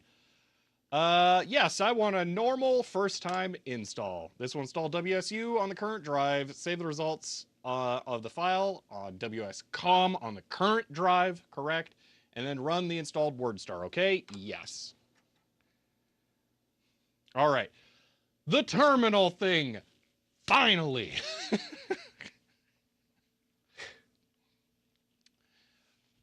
After much pain, I was finally able to get WordStar working by using the Kpro 4 disk def for CPM tools.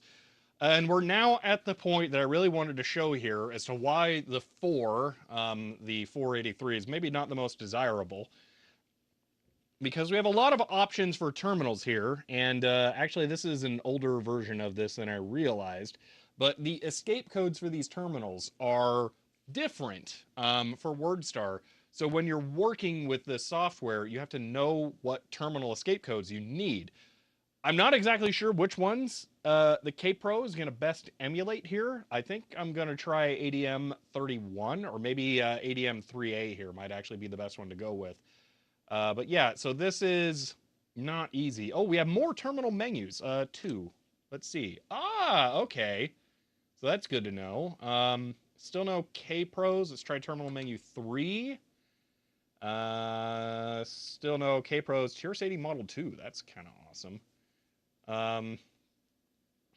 Interesting. So there are a lot more options here, and I realized, I'm still leaning towards ADM3A though, because that's a very common terminal. So it would make sense for this to be slightly compatible, sorta-ish, with it. Now I really want to get my Visual 200 working though. I didn't know that was in here. Yeah, no Kpros, so we will go ahead and use A for ADM3A. Okay. Clear screen and cursor control switches inside the ADM3A terminal must be set on. Yep, sure, we'll use that. All right. Our printer is going to be any teletype like printer, Diablo, Cume, NEC SpinWriter, half-line feed. We'll go any teletype like, that's sure, yeah, whatever, printer stuff. Okay. Communications protocol necessary with some printers. How about none? Okay. Yep. With no protocol. Okay. How should WordStar send characters to printer? We will use... Yeah, we'll use the list device. How about that? Yeah, the modifications are complete. Sure. Okay. Yep, that all looks good. Okay, so it's now writing a modified WordStar binary to the disk so that we can actually run this. Starts out with WordStar U, and now we're getting a WS plain file. Hopefully there's enough space on there to actually copy it.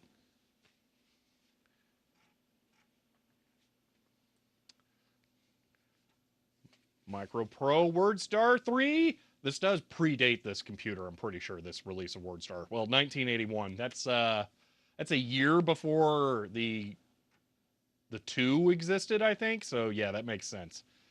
Okay, so we're gonna make a new file here. So let's see.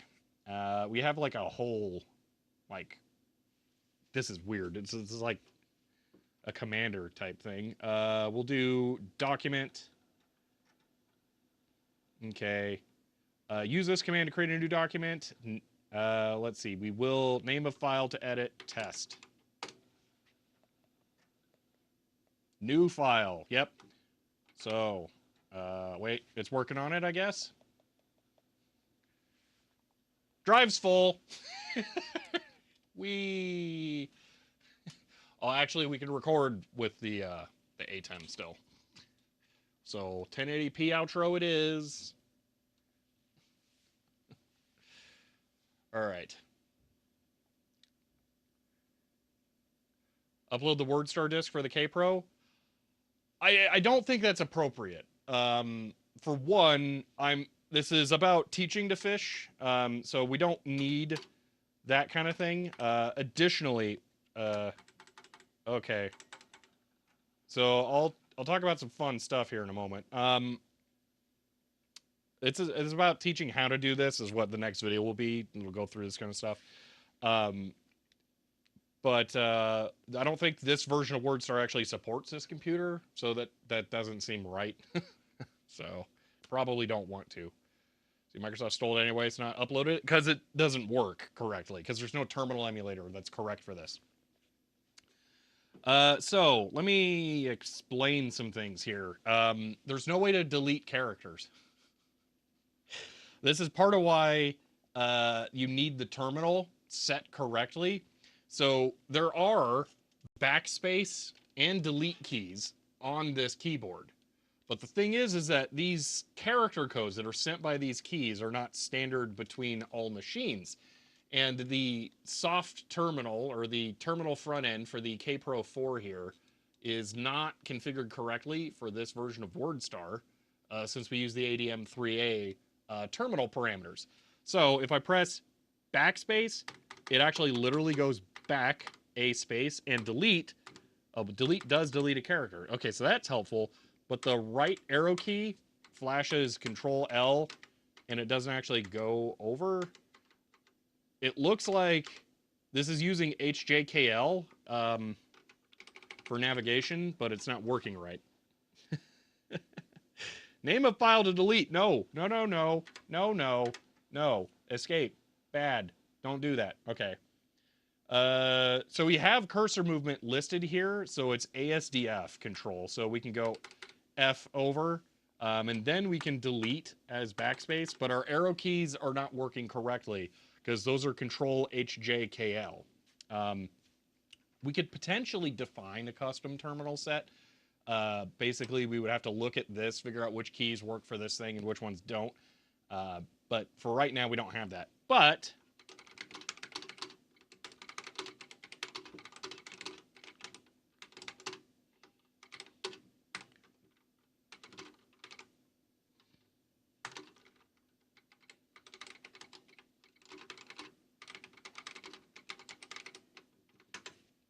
it does work.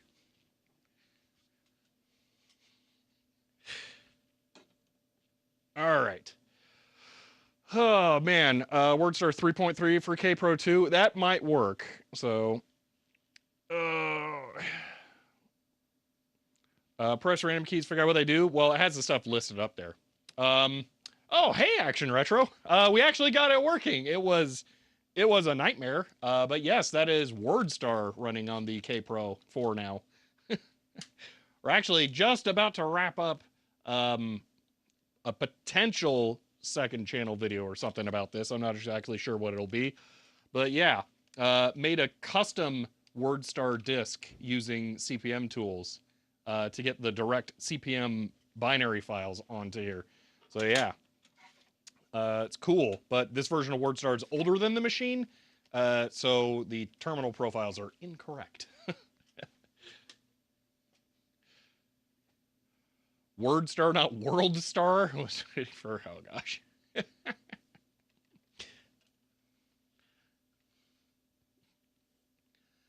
Yeah, I think that's it.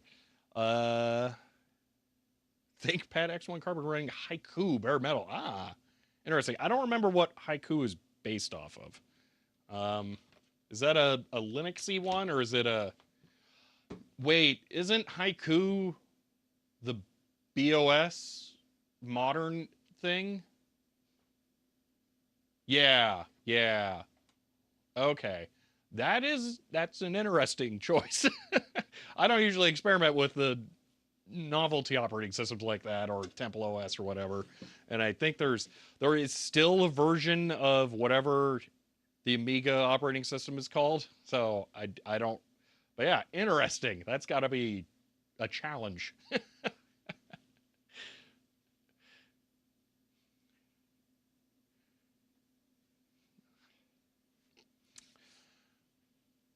Let's see. I think that's everything. So I'm gonna go ahead and record an outro for this thing. And then we're gonna move on to the hard floppies to work with. How about that? Oh, Action Retro, congratulations on hitting 100,000 subs there. I saw that on Mastodon. Great job. That's awesome. Yeah, all right.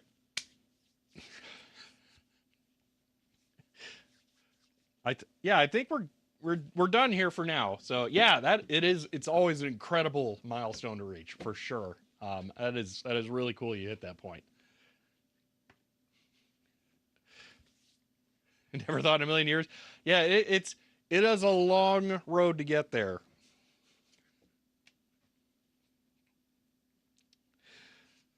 Believe it's still silver. The play button, yeah, it's gold for 1 million.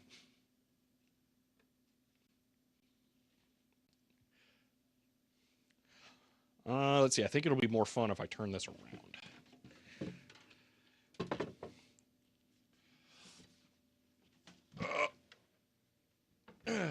Nice about these old machines like this. Like, the only moving part is the fan. The CRT's it's not really moving, but it's steady state-ish.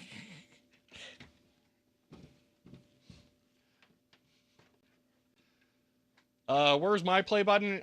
It's off on a wall over there. I don't really make a big deal of it. Technically, it's behind the globe right now. So, did YouTube reverse their decision to wait? They were gonna discontinue the silver one. That's insane. It's still a monumental amount of work to get there. I know there's like probably 100,000 of them out there now, but still. The CRT only has moving parts if things are going wrong, especially a monochrome one, yeah. That's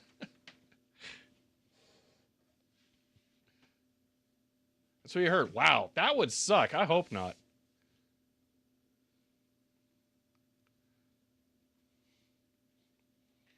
Yeah, I think I've, like, literally never shown it on camera.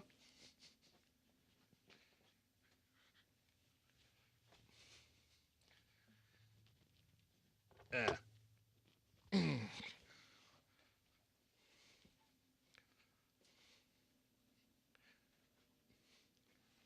Yeah, that's it. It does exist. I don't know. I always feel weird about it, so I don't really I don't think much about it.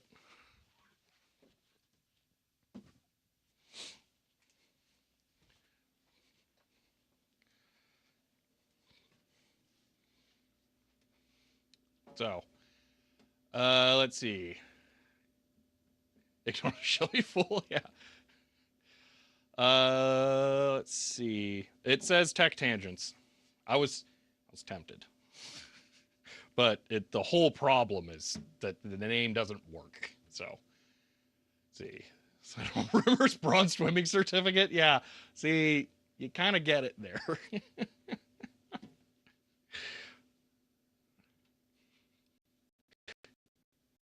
But it's still a big milestone to achieve, regardless. It takes a while to get there. So, and dedication and work. So, old name was a lot of fun to say. Not to new people, okay? I've explained this many times, but there's probably new people watching.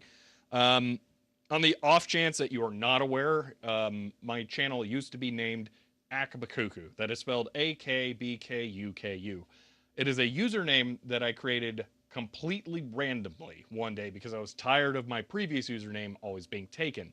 The reason, though, that I changed the username from Akbakuku to Tech Tangents was pretty much when I went to VCF West for the first time, and also LTX 2019. I had been considering changing the name before that, but after those experiences, I knew it had to be changed because I was being asked constantly, like, what's your channel? And then I would tell them Akbakuku, and it's literally impossible to spell from hearing it spoken because I've kind of made up the pronunciation. So it had to be changed. I'd been considering different names, and I'll say one of my previous name concepts, I even created artwork for it, has now been taken by someone else, which is kind of interesting, but I ended up going for Tech Tangents. It seemed like kind of the best way, or the best overall name. But yeah, it was just a necessary thing because of talking to people in person. Saying the name of the channel was impossible. So yeah, basically what would happen is people would ask me, "What's the channel called?" I'd say Akbakuku. They go, "What?" And then I'd say, "Pull out your phone." And then Akbkuku, and then that would be it. But that's a terrible experience. So yeah, what was the concept name? I'm not gonna say. Because I don't want a different perception for the person who used that name. That's not fair to them. I didn't use it. They should be allowed to use it without me saying anything about it. So, yeah. So, yes.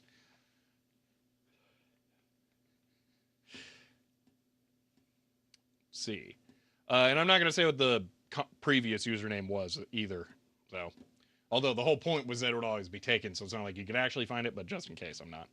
So, remember being slightly disappointed by the change, but it turned out to be right, of course. I mean, yeah, so should have printed cards and stickers.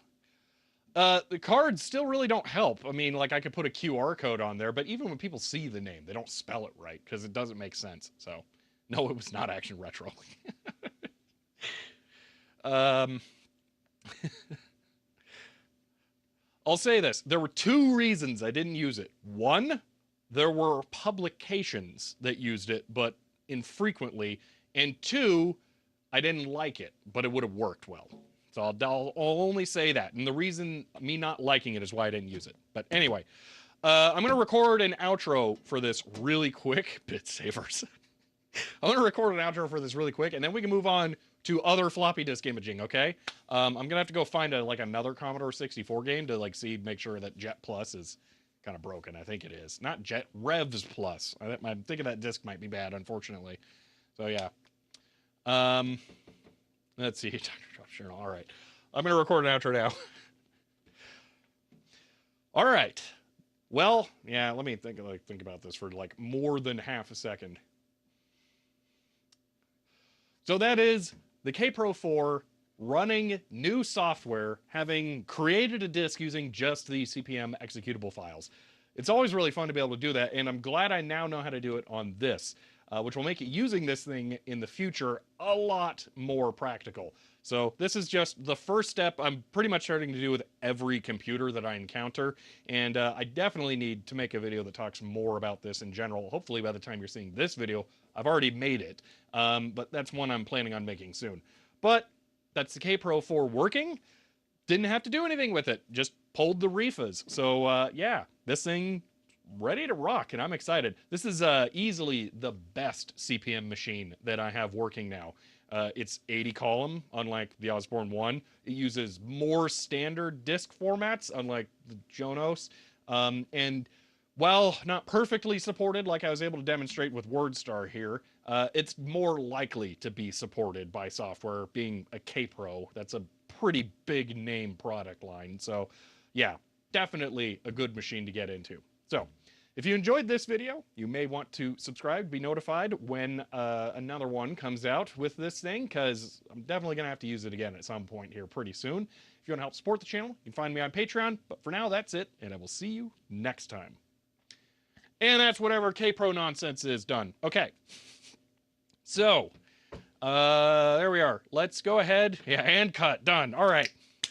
Done with the Kpro. Alrighty. I do really like this thing, though. This is, that's nice to get to that point. But we do have other things that we need to get to. This was just one part of it.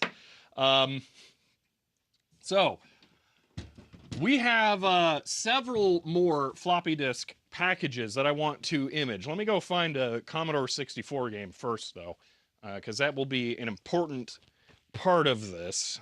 So let's see. I don't have that many, though, so this is going to be a little challenge. I'm looking at Atari ST stuff, and annoyingly, that's just FAT12 PC, so that's not that helpful. I have an Amiga game. That won't help. We shouldn't do that one.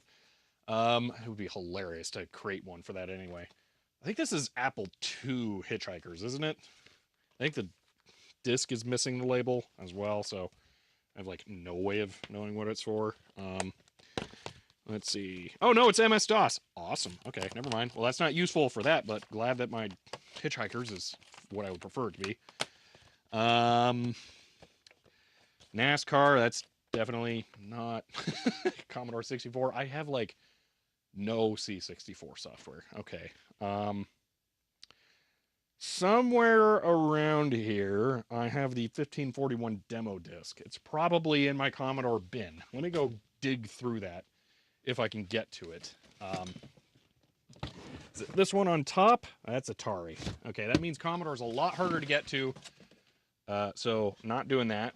We have a 1050. No, that's Atari. That's not Commodore. PET discs. Ooh, PET. We're doing this. We're doing Commodore PET. I totally forgot about Commodore PET. I have no idea what the disc structure is like, but it's definitely not going to be sensible. That's for sure. All right, Commodore PET. I've been wanting to flux image a Commodore PET disc for a long time. I'm really curious what that's going to look like. That's not what the goal is about, but that's one. We'll go ahead and do something. I don't know. Commodore 64. We'll try and figure that out. Unfortunately, I'm probably going to have to drag out my laptop and figure out what's going on with one of my 3.5-inch drives over here, too. But we're going to work on some other things. So, let's see. You failed as an archivist? What do you mean?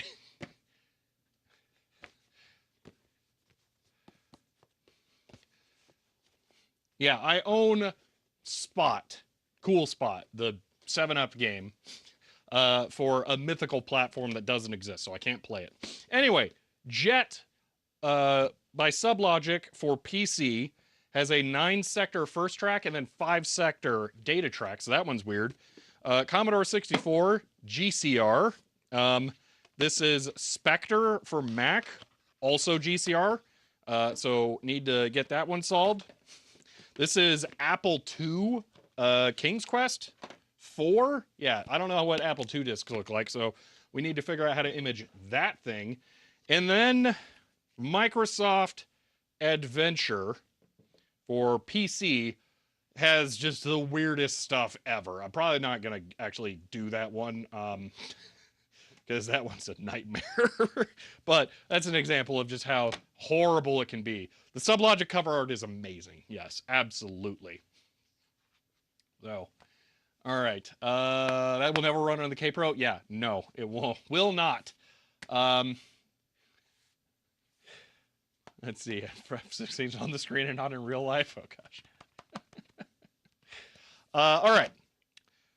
We're going to start with this first, only because I don't think it's going to work, and I need to know why. So let's go. Let's try and figure this out. So this is a Mac game. I have run this on my Mac Classic too, but it's system requirements: Macintosh System 6.03 or greater, minimum of 1 megabyte of RAM, fully System 7 compatible. So this runs on Macintosh, which means that it is not A standard MFM encoded disk makes it kind of weird. So let's go mess with this some and see if we can figure it out.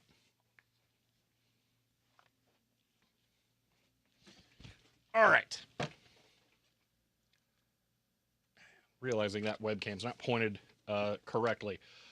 So before we put this in, I would like to go do a test image. So test, all right.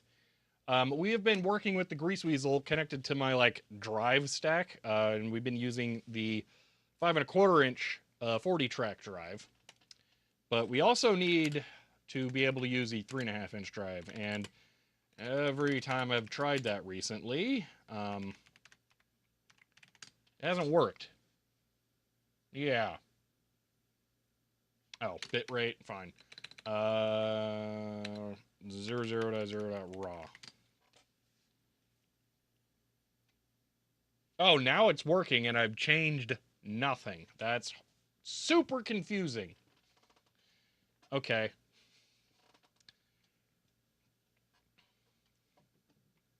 Well, that's not the actual disk that we're imaging. Okay. If it's going to work, we can just move along on to actually imaging the Mac stuff. Okay. So, Mac. We're going to image this. We're going to use GW raw. What are options we have? 80 single-sided, just plain raw. Okay. And we're going to call this Mac Spectre, because that's what it is. A Spectre. Okay. And yeah, that's working. Okay. GCR variable speed disk, super hard to image using normal drive because bitrate changing. Yes, that's why we're going to work through this. So I want to create a format for my GW Tools repo for imaging these. It's probably not going to match up to whatever normal stuff people use Mac imaging tools to do, but I kind of want to make my own, just get binary data. So we're going to look at this and see what we have to do. So GCR, I don't know what the acronym stands for, but I can give you a quick demo of what this is going to look like. Because I did do a C64 image somewhere, I guess, on my home drive here.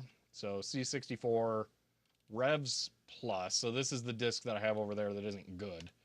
But if we go to dummy disk view here, when this actually loads, just give it a second. Group code recording. Okay, well, that's not as expletive as I would have hoped. So this is GCR. The number of sectors, come on, show it. Why is it not showing it? Apple? Sure, why not? The number of sectors per track changes as you get farther into the center because they want the sectors to stay roughly the same length. So you'll see, you know, as this would go farther down, that slice would get narrower as it gets towards the center of the disk. But they would like sector 1 and track 1 and track 40, let's say, to be roughly the same length. So they reduce the number of sectors the farther in they get. So you can see these steps where they change the amount of sectors per track.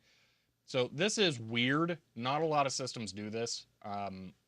So it's uncommon, but Mac is definitely one of those. This is a C64 disk. They do it as well. But there are these fallout points. Now, I don't know how the Mac does it. It could be every track as far as I know. So that's kind of why I want to get a flux image and see what this looks like. GCR is unrelated to the variable speed thing. Is it? That's horrible. Okay. Very interesting to know. Had to try over 10 drives image GCR disk because the analog filter. Ooh. Okay. Oh. Well, this could be fun. I think this is a Sony drive. I'm not 100% sure. Red part is analog circuitry. The drive can't handle the variable speed stuff. I'm not sure about that. I wouldn't be surprised if this disk is bad because I don't think it worked. We'll see with the Apple one.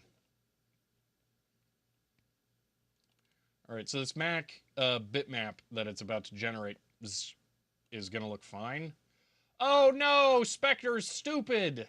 Okay, well, we're not going to use Spectre. Spectre is a PC formatted disk with Mac software on it. Next. Ah, that's so stupid. Okay. How about Mac Play Monopoly? Please don't also be a PC format. I seem to recall this being an issue, and I tried to find a GCR formatted disk before. Ugh. At least I archived it. You know, this is not the first time I have, actually.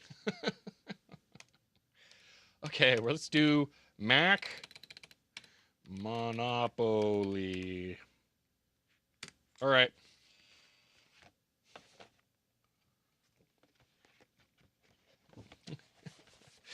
We have normal disks for these computers for comparison. Well, that one was. So here is a normal one. All right. So you can see how the sectors get narrower the closer towards the center of the disk you get. This means that less material passes by the head, and you're actually limited on your bits per sector by the center of the disk, not by the outer portion of the disk.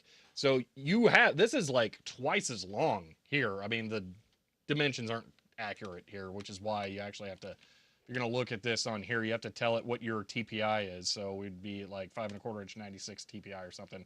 Actually, it's probably 48 TPI, but it's going to be, no, it'll be right. So the data is only kind of at that portion, because you got to think that's where the window is on the disk. So the difference is not that significant, but, you know, it's still there. But yeah, so look for 400 or 800K disks, variable speed Mac format. Yeah, well, this is 400, I think. So we'll see.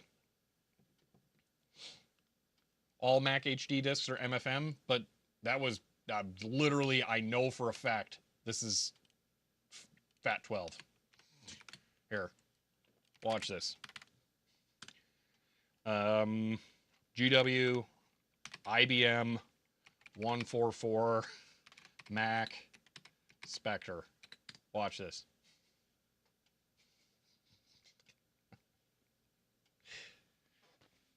I just forgot. It is. It's an IBM 144 disk.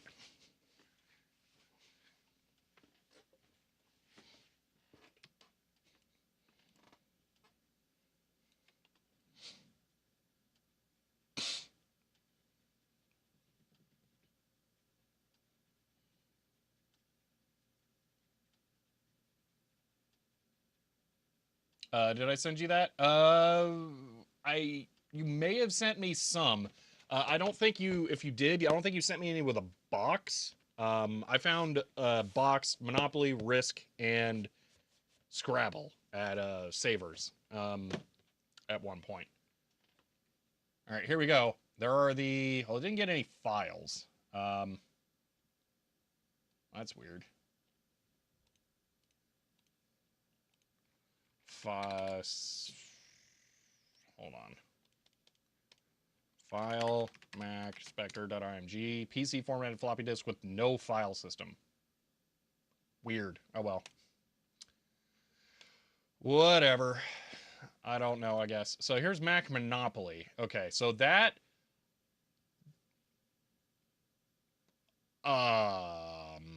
that's real funky. Maybe that is the GCR stuff.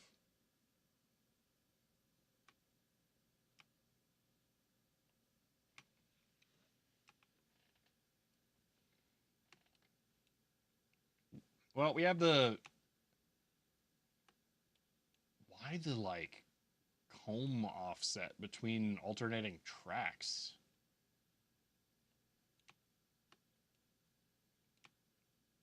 Yeah, okay, so we might be on the hunt for a different thing here, yeah. For a different drive to be able to do these. Hmm.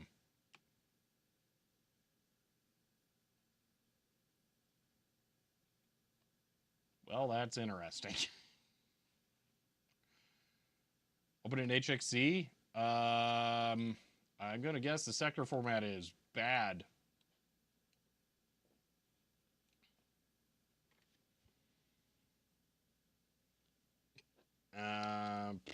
Dummy. Okay. Apple. So yeah, the non-reds are Apple. You're right. This is the hard part. Yes. We haven't even, yeah. So yeah, it's recognizing the stuff that it could read as Apple. Now, is this most likely the, is GCR enabled? What do you mean is GCR enabled? So I haven't read it like Apple for GreaseWeasel anything. Is there stuff I'm supposed to flag to tell it to do this correctly? GreaseWeasel. GCR. Apple 2 discs are GCR as well? Oh, this is going to be fun.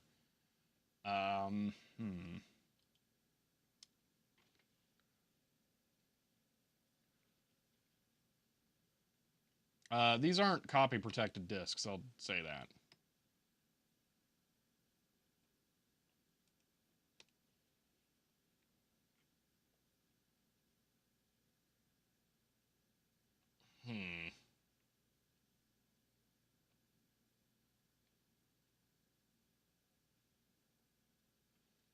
Okay, so there'll be, should be Apple Mac, Macintosh, HD, Macintosh 68K. Okay. So, yeah, GCR. Is there going to be anything special I need to do for this? Let's try reading it directly to this using their stuff. How about that?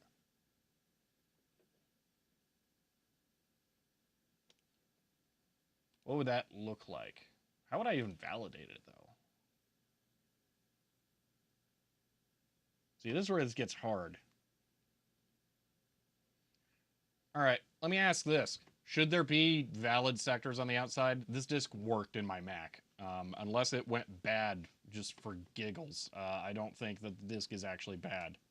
So I'm going to guess this is the variable speed stuff that this drive is filtering out or something like Helicroft was talking about.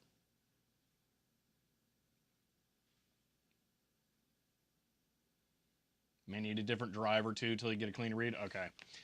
Let's dig through some 3.5-inch drives, I guess. And I might go set up my laptop on the workbench to figure this out.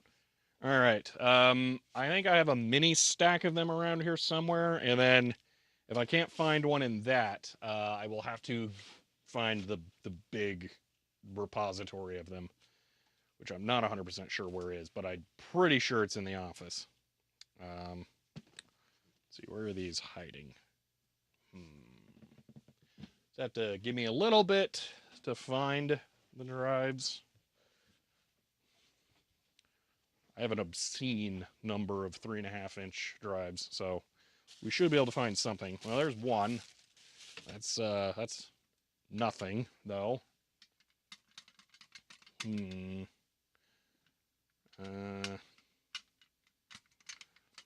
There's another. That's a Mitsumi. Those are weird. Okay.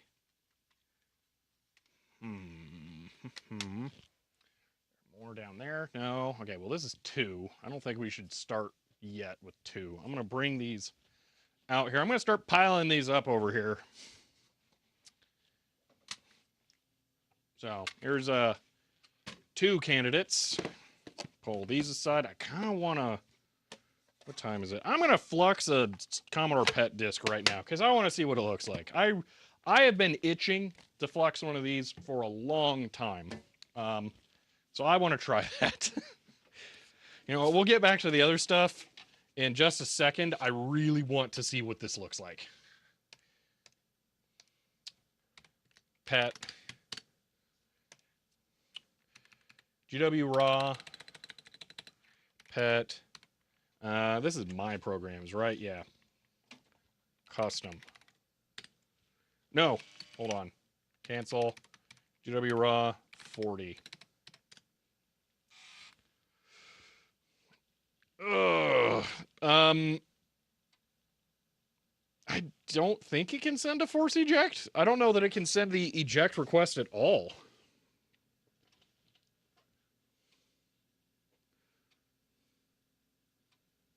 So it drives are the least likely to work. Well, that rules out that black one I just put down. The Mitsumi is an option then. That's also unfortunate because a lot of my drives are Sony's.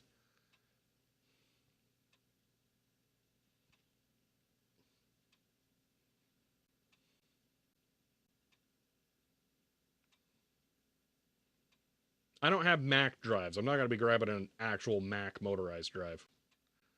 Although it's weird that the Sony drives have the filters when they're Sony drives in the Mac.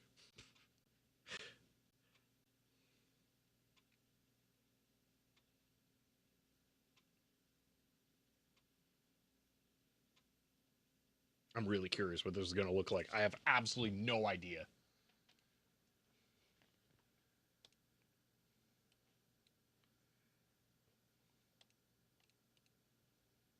Is it going to be 4 sectors? Or is it... Are they going to be weird timings? I just don't know. I'm not looking over there. Oh, that looks weird. Oh my gosh. What?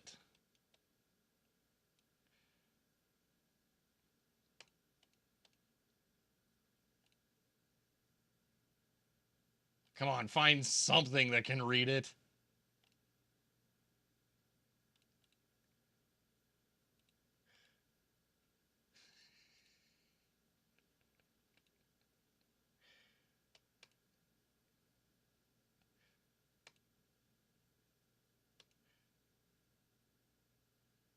Oh, that got close.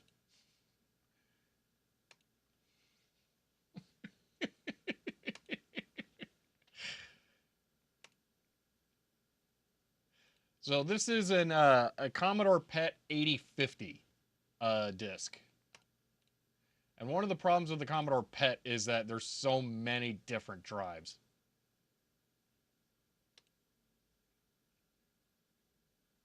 This is hilarious. It has no clue. No idea. Wow. I didn't think we were going to get nothing out of it. I also don't know what's up with the middle track just being gone.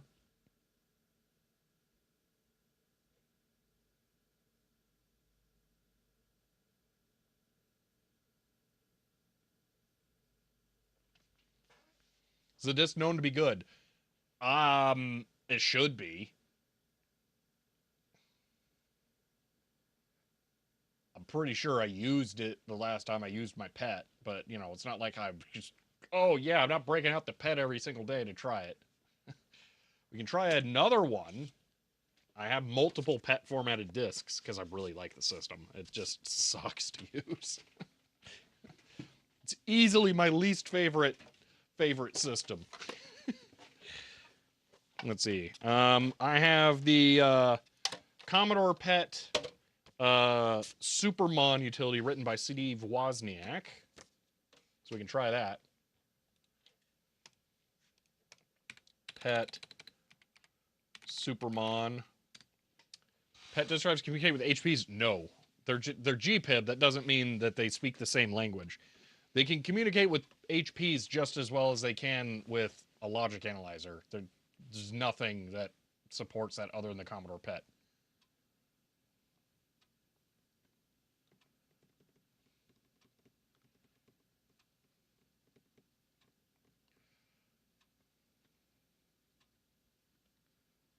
Yeah, the invalid RPM is showing up when we're doing the bitmap generation. It's kind of worthless. Don't pay attention to that.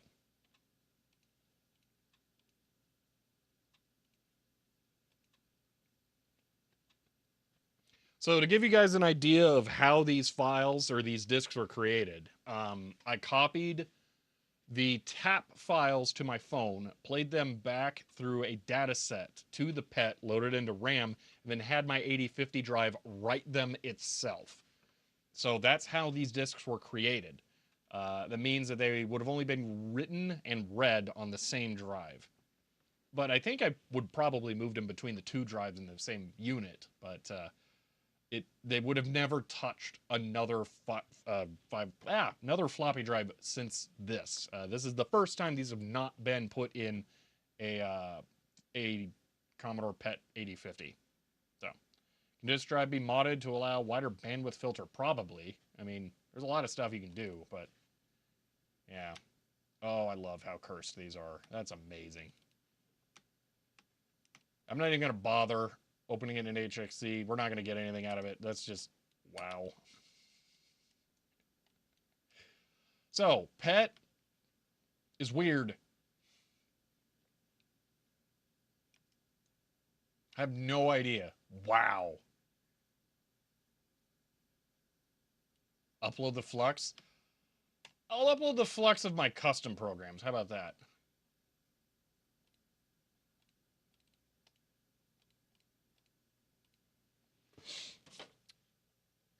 This has the Matrix demo software, which is that the first video on the Tech Tangents YouTube channel? Might have that. It's another one that has a bunch of games on it. So yeah, I'll compress this and upload that to archive.org. I do have Firefox open over here. Oh, I've opened twice, just for extra good measure. Phone in pocket. Oh, I got a scanner right here too. I can just use the scanner.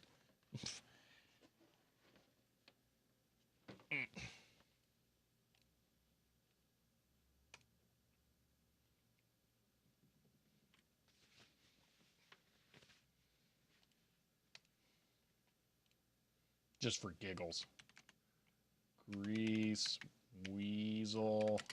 Commodore Pet.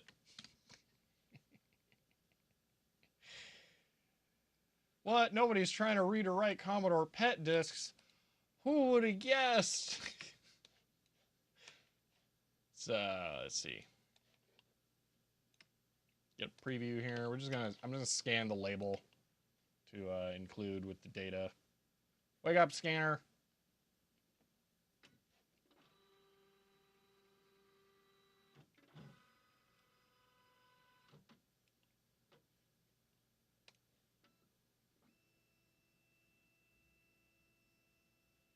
Yeah, I don't know what that video is without opening the link. All right, I don't even know where that went. Oh, went in the reference cards folder. Whoops.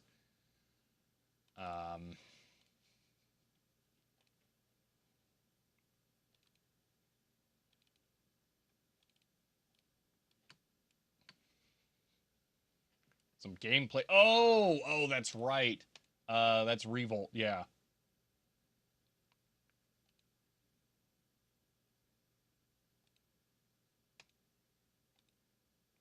Okay. I'm just gonna convert this to a JPEG really quick. There's no reason to upload a TIFF of this. Kind of wasteful. Levels, blah, blah, sure. File, export as floppy scan.jpg. There we go. Okay. I'll pop that on archive.org for those of you who want to see if you can get anything out of it.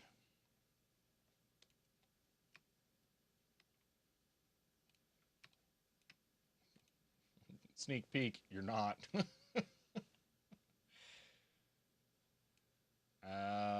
Yeah, the URL and stuff's definitely gonna have to be set. This is a weird one. I don't like using archive.org for this kind of use case.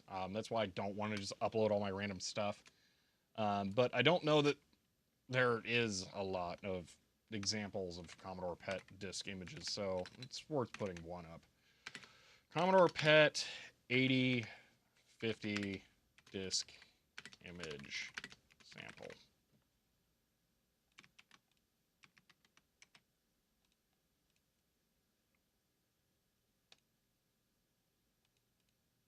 Okay. This is a sample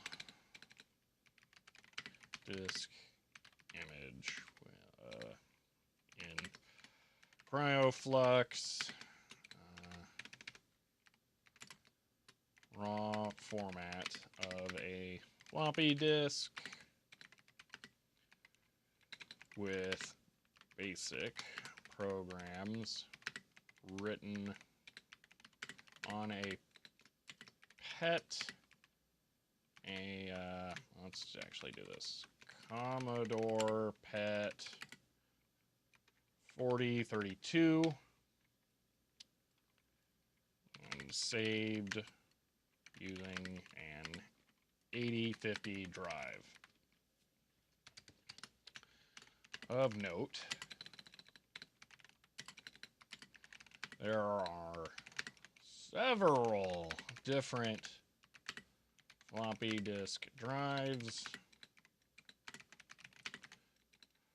for the PET, and they are mostly incompatible with each other.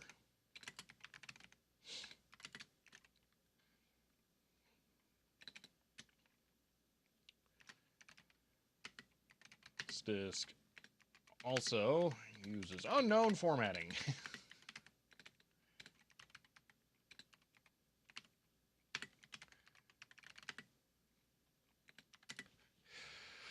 Let's see.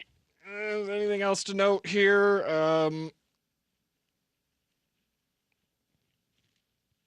What are we tangenting? We're uploading a Commodore PET. Oh, you know what? I can put up the that too. Putting up the flux imaging for a Commodore PET disk for giggles because it's super weird.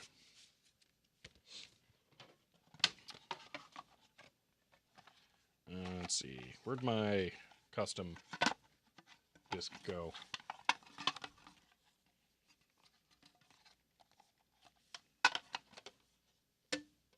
I don't see it. I don't like that. I will want to find that. Yeah. All right. Just kind of want to hide an image in the flux data of a floppy. Oh, gosh. I don't think there's anything else that I should warn about here.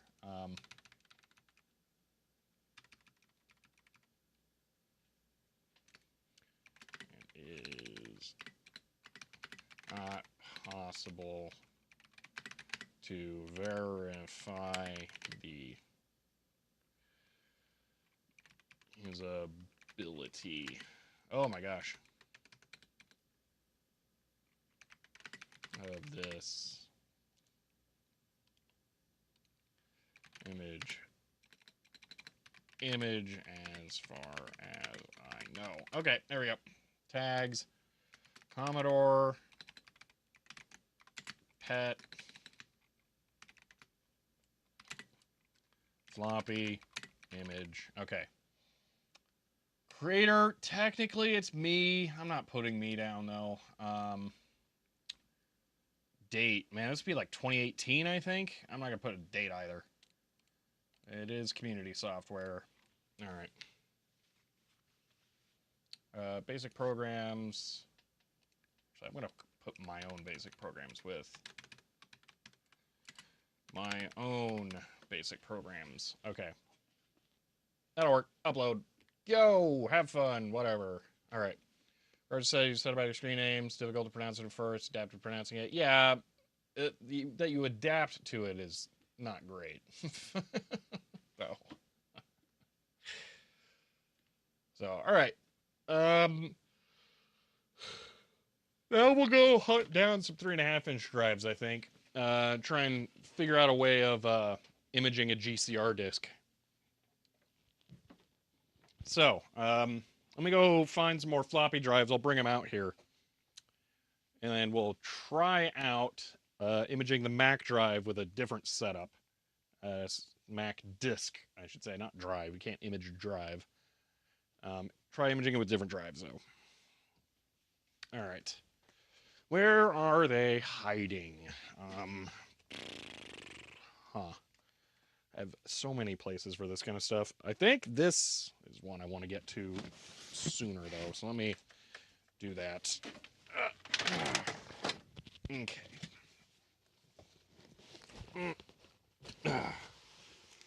Yeah, I didn't know this was going to be an issue. I would have attempted to prepare more beforehand. So my apologies. Because it's going to be slightly boring for a few minutes while I just kind of rifle around in the storage. And you may or may not be able to hear me because I think sometimes the mic cuts out while I'm in here. Okay.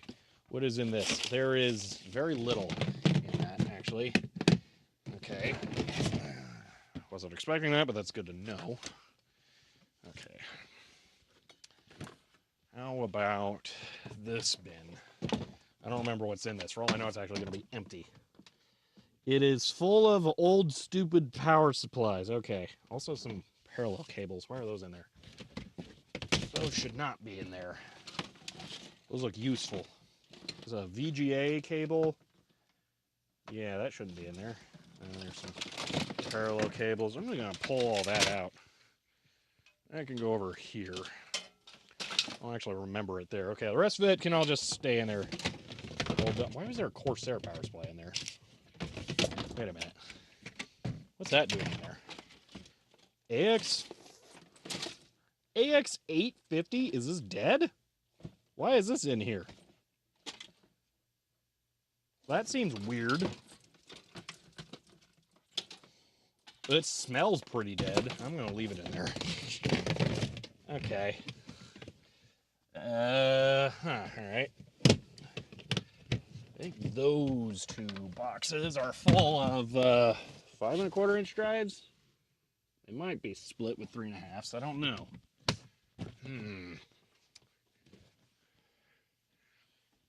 I'm not 100% sure where all my 3 1/2 inch drives are. I had a milk crate full of them, but I'm not seeing it.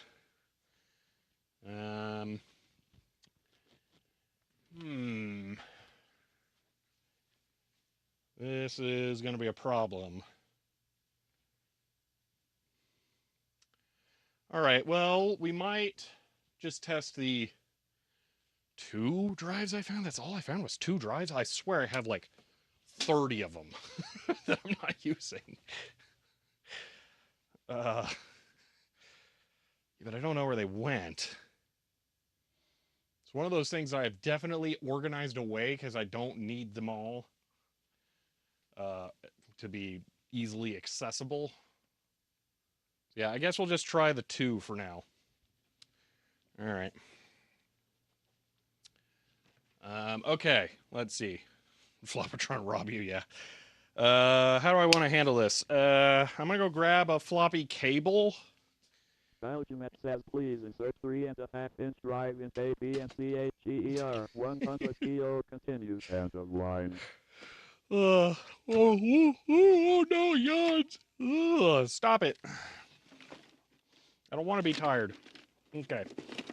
I'm grabbing a floppy cable, then we'll give this a shot. All right. That is in fact a floppy cable. Okay. And over here, I found another Burge adapter, so I can grab that. Okay. So I'm going to grab those drives, and I'm going to test these one at a time. We'll start with the Mitsumi, since apparently the Sony is less likely to work. So, okay.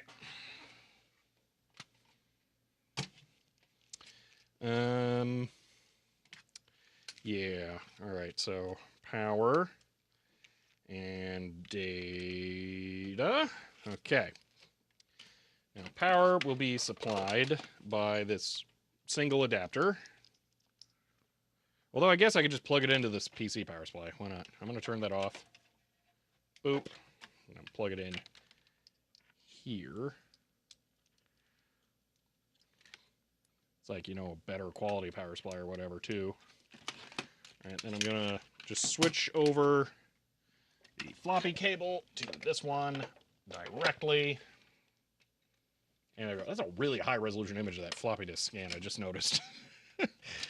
Okay. I think I want to clean that drive.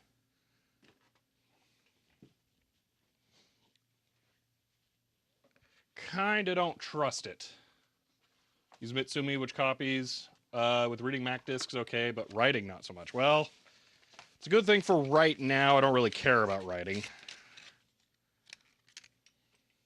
All right, I'm just setting up a cleaning disk for that drive. This is a much thinner cleaning disk. All right, there we are.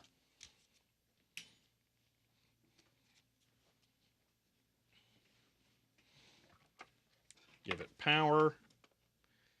And think it's upside down. Somehow. That doesn't seem right. Why is the light on? It's keyed on both sides and the light is permanently on. You know what? We'll just hope it's weird. Doesn't sound like it's weird. Maybe I don't use this cable.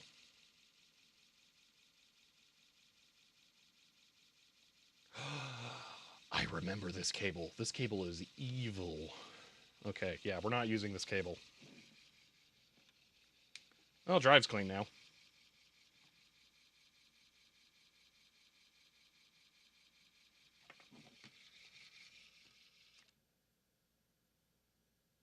Turned it off, and it's got so much residual power that it's powering the drive. Or the computer's just not gonna, or the power supply's not shutting off. That's a little scary. Okay. Yeah, this cable's bad. It's not bad, actually. This is an evil floppy cable. That connector's going up, straight. That connector's going down. The connectors need to be on the same side. There are some niche use cases where that kind of cable is useful, but most often it just leads to confusion.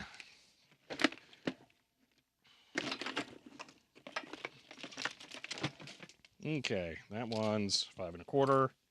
That one's 5 1/4. That one's IDE. That one says 3.5 floppy. The connectors are not on the same side. Thanks. That one is 5 1/4. That one's a floppy cable. Okay, and connectors are on the same side. Okay. Let's see.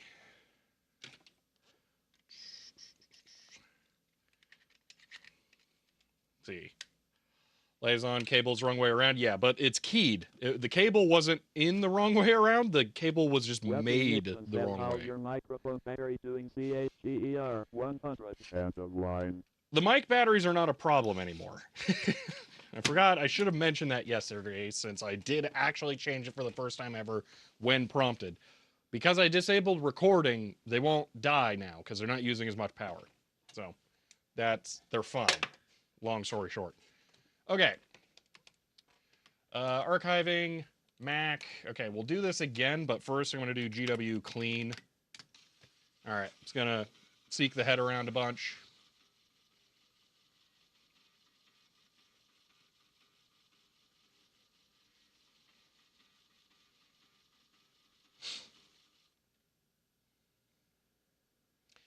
I completely forgot sub badges even exist, Sanity. I'm going to be real with you.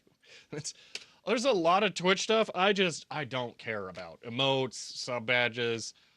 Frankly, I'm becoming slightly disenfranchised with points. There are some use cases for them, but I think that there could be better use cases for more spontaneous things. So yeah. All right, GW Raw, Mac, Monopoly, Mitsumi. Okay. Channel points to tangents. Yeah, see, that's another thing. You can name them for some weird reason. Yeah. You guys are not completely wrong. I am slightly hungry, so I'm going to eat Fritos. Ha! No ramen. Oh.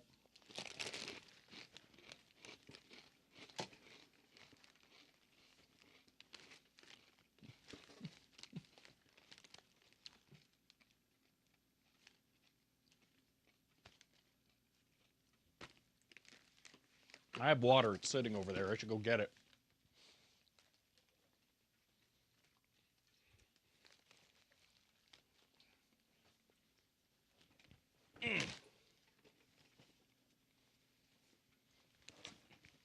QT Lunch of Champions.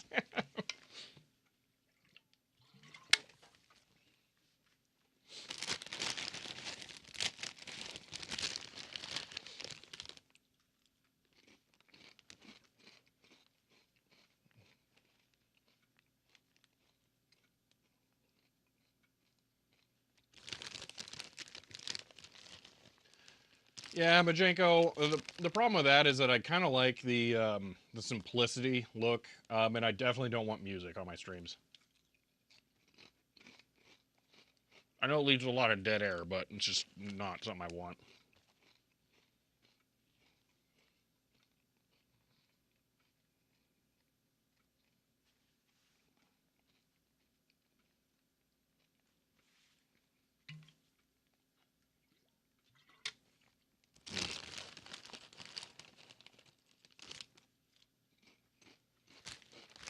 Mm. I'm curious what this is going to look like.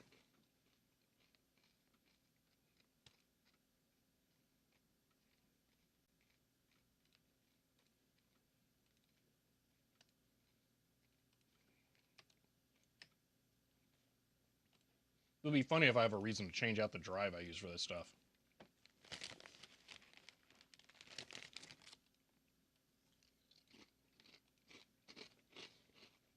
The actual image it's going to generate will be useless. That one's worse. Great. Kind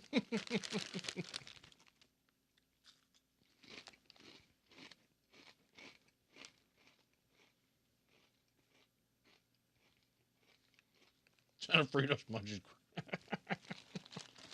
All right. Well, that one didn't work. That's very definitely worse than last time.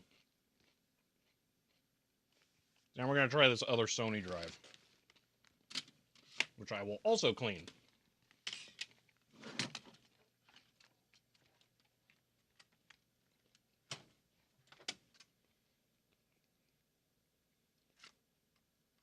I forget how annoying this drive is. It has keyholes exposed on both sides. So you literally have no idea which direction to plug it in. All right, cleaning disk.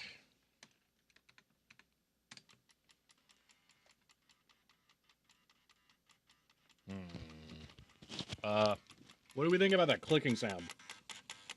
That probably means it's really reliable, right? Wait, now it was spinning. Hold on, what? It wasn't spinning before. Now it is. That's confusing.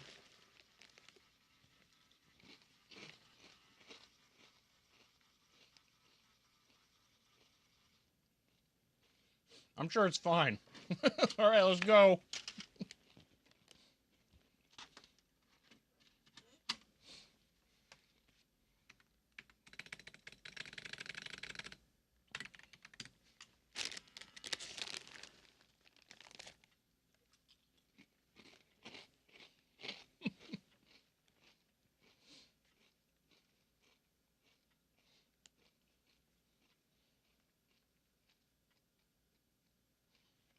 This is not the Mac Monopoly disc. I want to make sure it's not going to shred it first.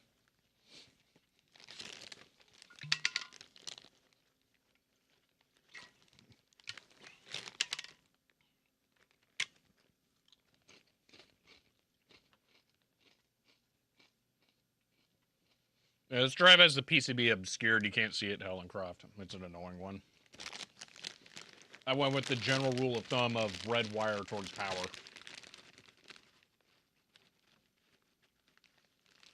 The sacrificial disc is just a random one.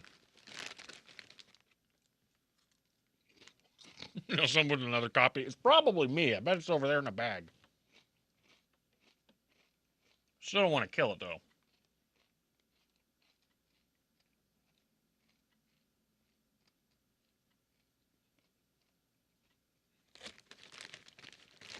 We really need to... We do have to dedicate some time to setting up the key AT for things like this, because we could be running off in this bottom corner here or something, a DOS emulator, or VGA capture, going to a DOS PC where you guys can control a game or something. It would be a lot of fun for boring streams like this.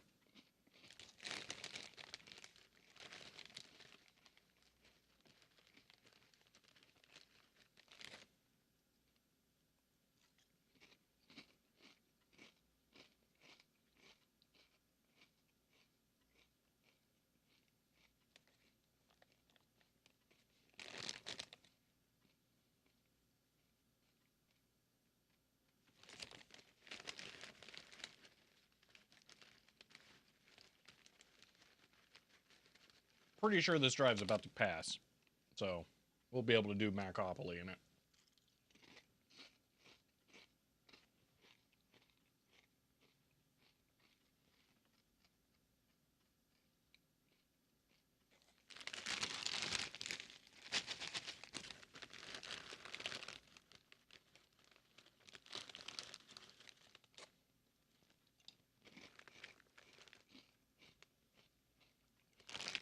We talk about this is exciting. Yeah.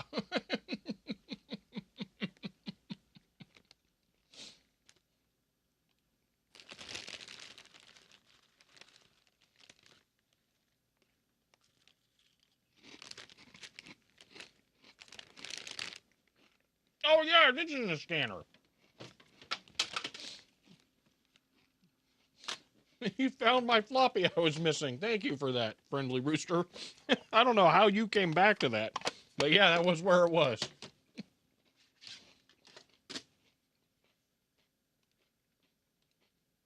All right, chuck that in there. It should be good.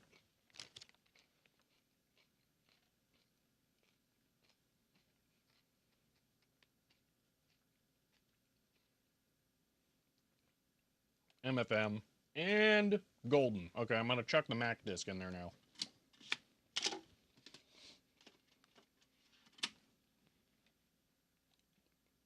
Man, there's so many tracks on a high density disk. Jeez.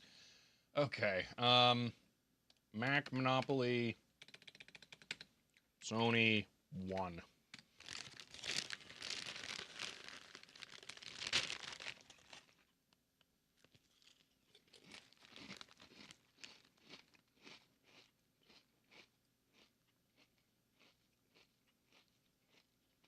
Yeah, search for check. Yes, it's 32. It's insane. I'm imaging floppy disks right now, and I'm trying to go for really hard ones that are difficult to do.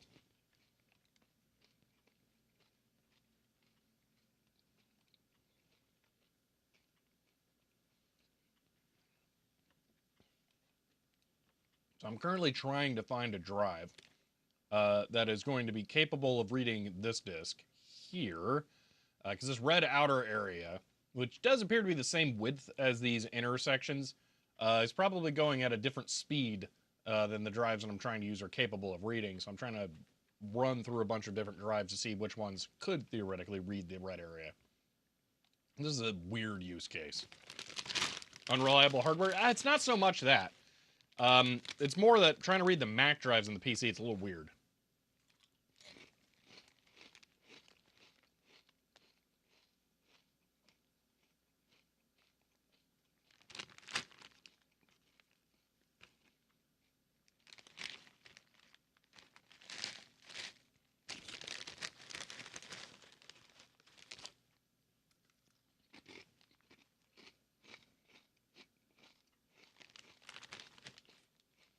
Junk floppy drive. Oh gosh.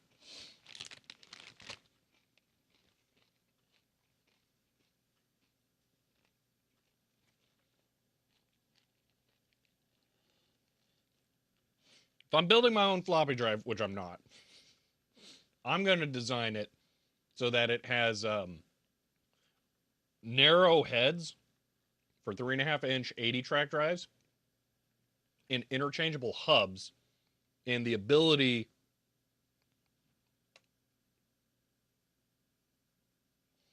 Thanks, power supply.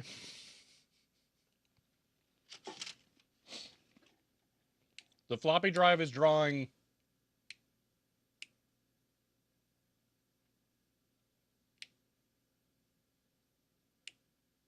uh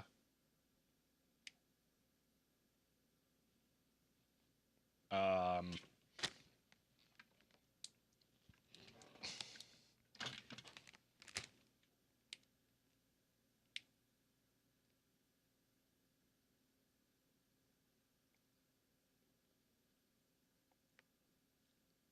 does power supply just die? That's not cool, man. What?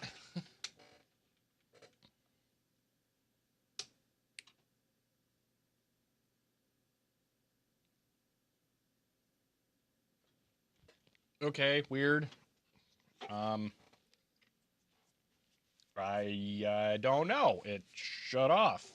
And then I flipped the power switch on the back on and off, and then it turned back on. I'm going to plug it back into the floppy drive, I guess, and then we'll see what happens. Okay, turning it back on.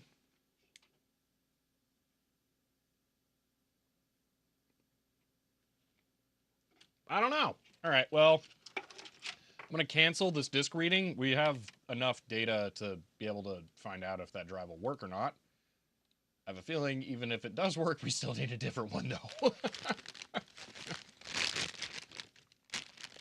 Okay. Oh, man, that one, they're real cranky about that one. Okay.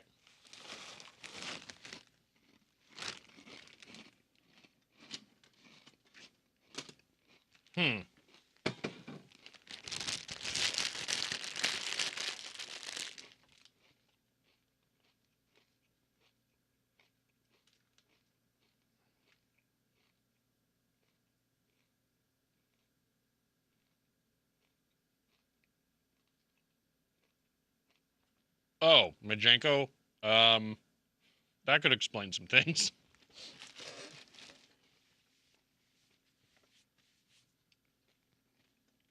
I might delete that archive thing then.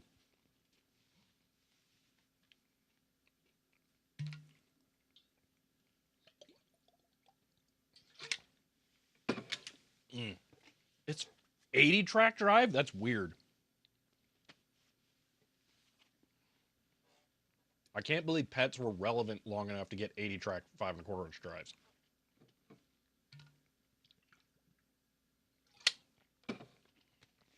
Okay. Strange. Now I have to find another 3.5 inch drive, and I really don't know where they are. It's actually bugging me a lot. So I'm gonna pull out this one because it's really not gonna work, I guess. I don't know why the thing just pops off the top. It's probably a good sign. Now I'm gonna have to actually like wander around for a bit because I really don't know where they are. So I'll be back in a moment, I guess. Sorry, because I need a 3.5 inch drive here to accomplish this goal. It's either this or we give up. We may actually have to give up, at least on the Mac disk. Can potentially go to the Apple II one.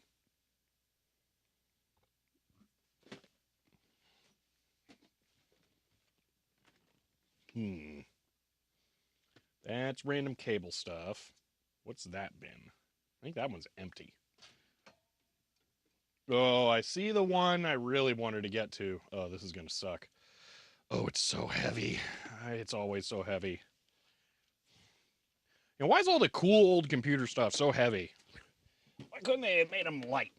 Ugh. It's like I never heard of aluminum. They always use steel.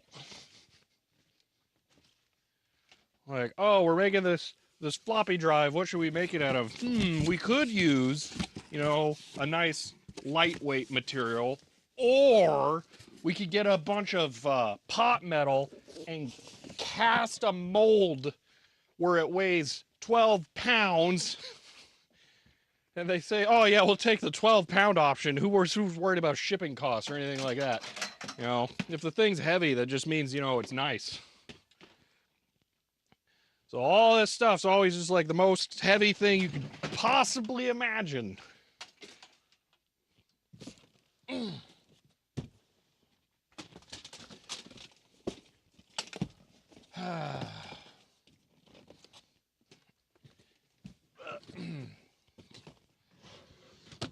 Okay, so that's a thing there. This is another thing. They're not the things we're looking for.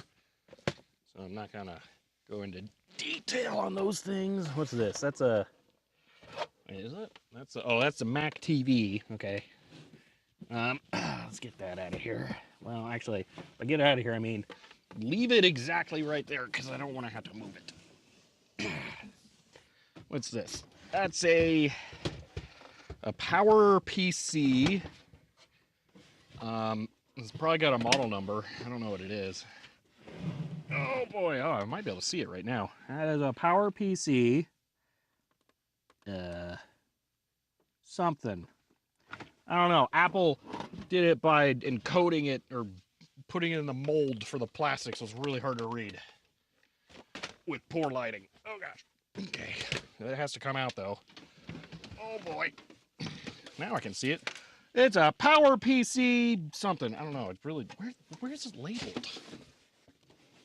Oh, way at the bottom. 6500/300. There we go. So it's got a 300 megahertz Celeron in it. Got it. Okay. Finally, thing. Oh, storage bin. It's the mother load. Okay. I'm grabbing a handful of floppy drives, and I'll meet you back in the office. Okay. Oh, there's so many. This is perfect. Oh yeah.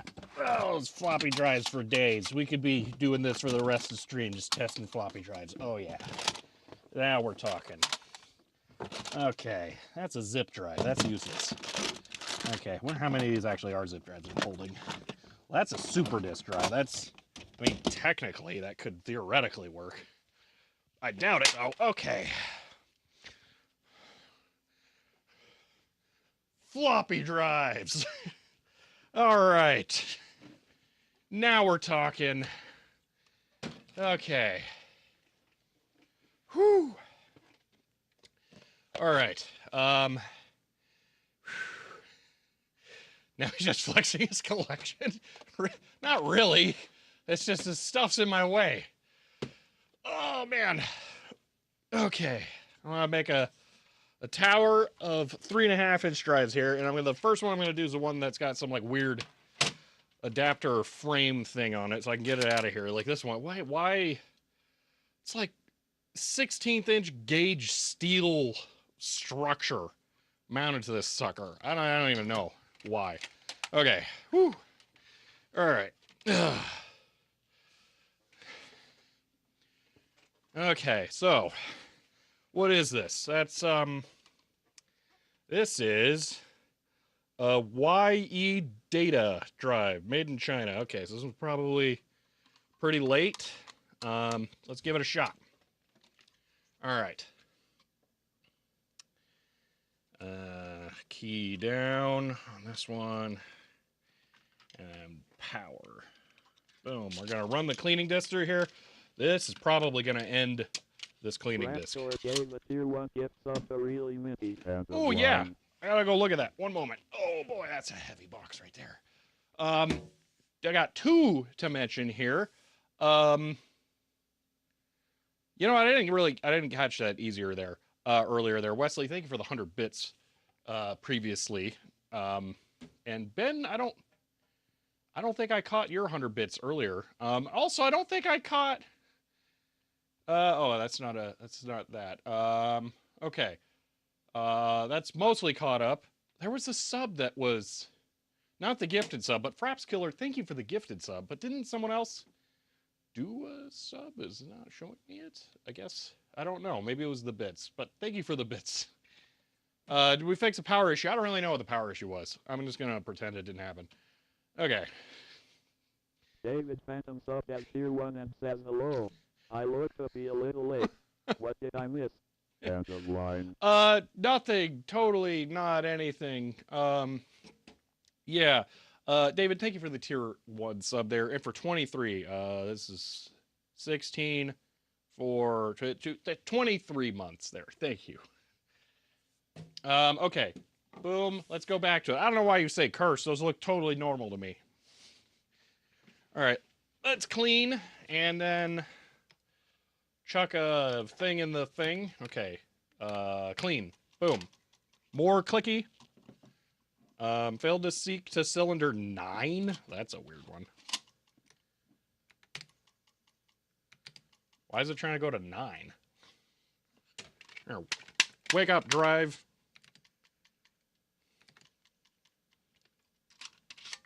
If I maybe rotate this slightly.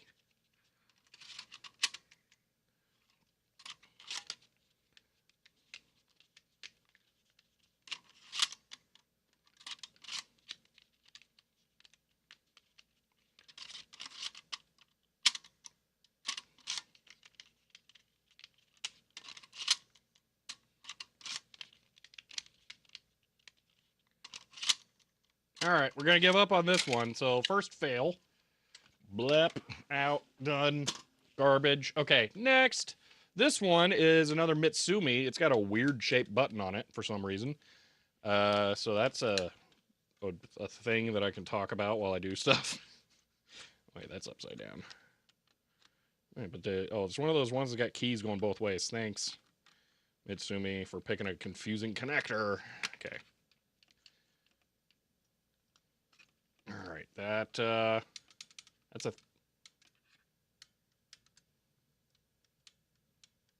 I don't know what's going on there. That's weird. Wait, I left a cleaning disc in. No, I didn't. Where's the cleaning disc? There it is. Okay. This is not snap shut. Well, it doesn't really snap shut. Okay. Boom. Clean. Oh, fun. We have that going on. All right. Tier 1 and says hello. End of line. Okay. Why does someone have to invent variable speed GCR? Yeah, really. Okay. Unplugged GreaseWeasel. Replugged. There we go. All right. This drive sounds horrible.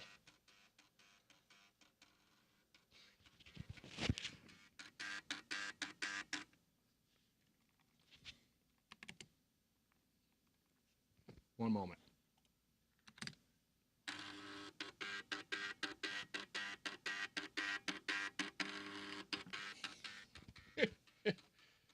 Is first drive fine? No, because it wasn't.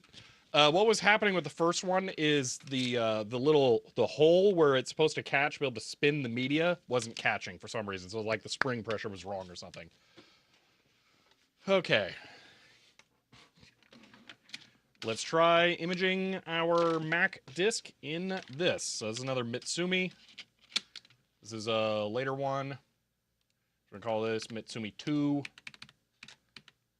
Return of the Mitsumis. Okay. Let's see. Could use some grease? Probably. But, let's just not worry about it. Lubricating your drives? There's too many. Green Source, thank you for the tier 1 sub there and for 23 months as well. Very much appreciate that. Such a long time. Wow.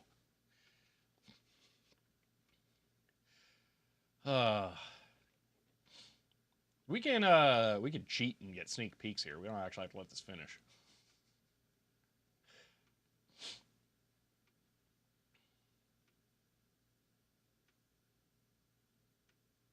Maybe.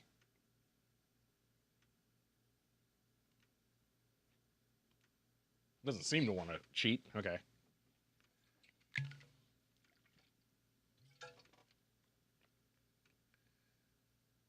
All the grease uses Weasel. Oh, gosh. Whoa. I've never seen Cryoflux, HXC crash. That's some powerful flux.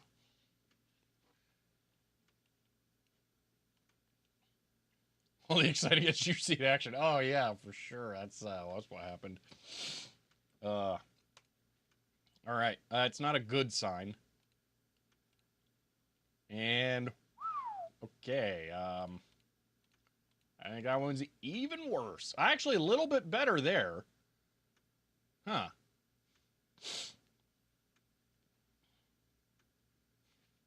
So these floppy drives, to be very clear, these floppy drives are not bad. They just can't read this disk. That's what it is. They weren't designed to read this disk. It's imagine plugging a subwoofer into the standard left channel output from a receiver. It's not going to sound very good because the subwoofer is not designed for that. It's a speaker, but it's not designed for that, so it's not going to sound very good. What's the difference between the CrowdFlex and the GreaseWeasel? One is proprietary and one is open source. One uses a really weird Java program. The other one has a really weird Python script. But the Python script one's kind of better. You sub center channel. All right, so that one's a kind of fail. So next. Java's just a GUI. DTC is not Java. Not that it really matters, but all right, that's good to know. I personally would not recommend getting the CryoFlux. It works fine. It's great at what it does, but it's expensive and not open source. And I am definitely a fan of choosing open source solutions.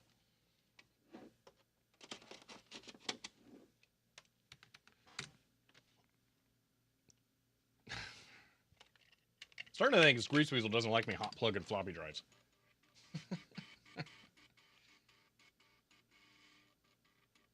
This one also makes plenty of sound. Schematic is available. Oh, I didn't know that.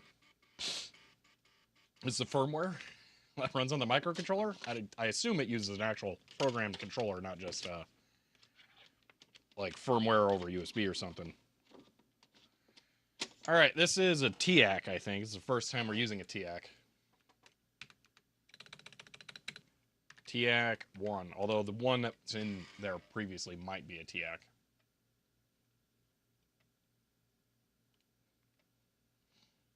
Firmware loads every time over USB. Oh, that actually would be possible to clone it, I guess, huh? Well, that's not a good sign. Also, thick tracks. Oh my gosh, it's like the VHS of Floppy. Oh man. Oh, okay. No, when I make my own floppy drive, okay, it's gonna have flying heads. That's how it's gonna be. It's gonna be a drum that rotates as it goes over the tracks. It's gonna seek like that.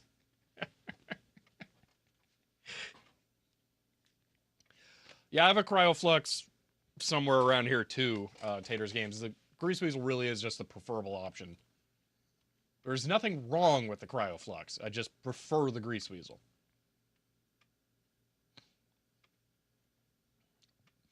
That looks so bad. Can we add lasers? No, we gotta add flying heads. That's how it's gotta work.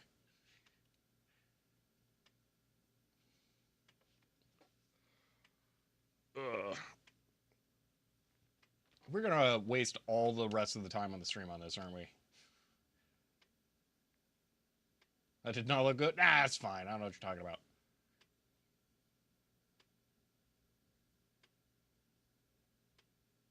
Hammer floppy drive.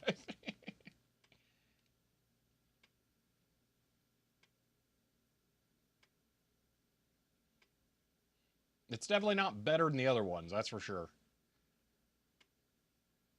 I'm not going to try the LS120. I mean, I do have them, but they're IDE, so it's a lot more difficult to connect. It's possible, but it's just more difficult.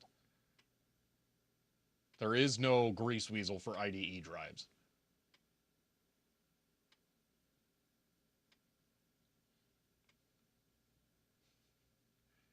So Tater's Games, I don't know if you were here earlier. We're reading a GCR Mac disk in a PC drive. That's why it's weird. I'm trying to see if I have a PC drive that's capable of reading this. So far, no. Doomsday Duplicator to read the heads for good resolution. Ooh. Ooh. I'm gonna go no.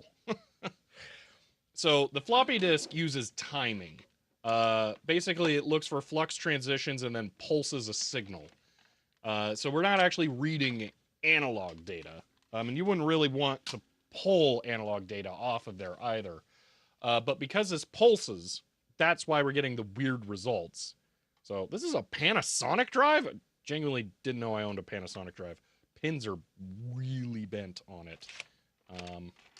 Give me one moment. I've clearly never attempted to use this thing.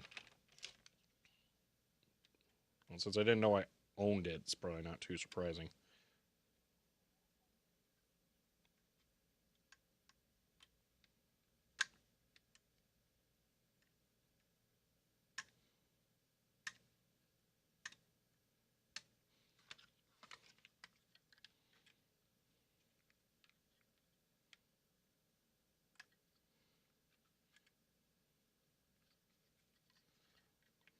So, floppy drive brands, I will be surprised make floppy drives perpetually in the future. Panasonic and Mitsubishi. They both go on the list. Oh, that's a weird one. Pin 34 is over there. Okay, so this goes on this way.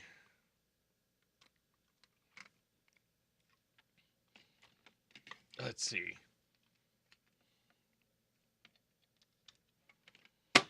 And GreaseWeasel. Okay, putting in the cleaning disc. This is a good outlier. I genuinely have no idea what this is going to be like. Whoa.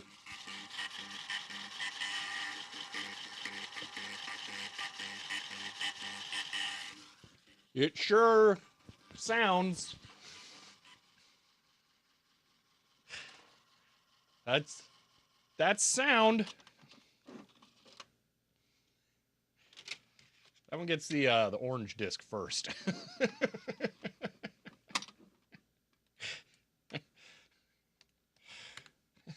That one gets the I don't trust you disc.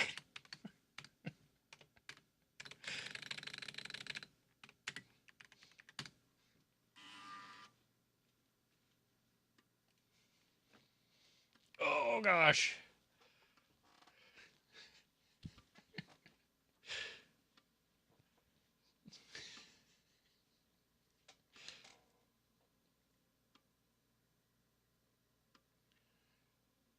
Pooh, there's really no real good reason to try and, or no real way to modify drives consistently to get more image resolution out of them. We could modify them in some ways to do it, but we're not going to be able to tap into anything and do better, most likely.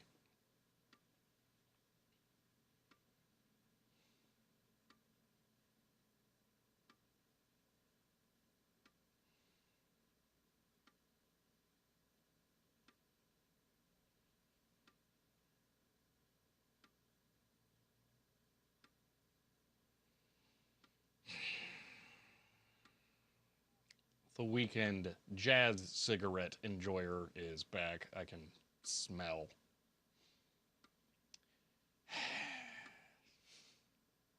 I don't know how that smell gets in here. The heater is not even running.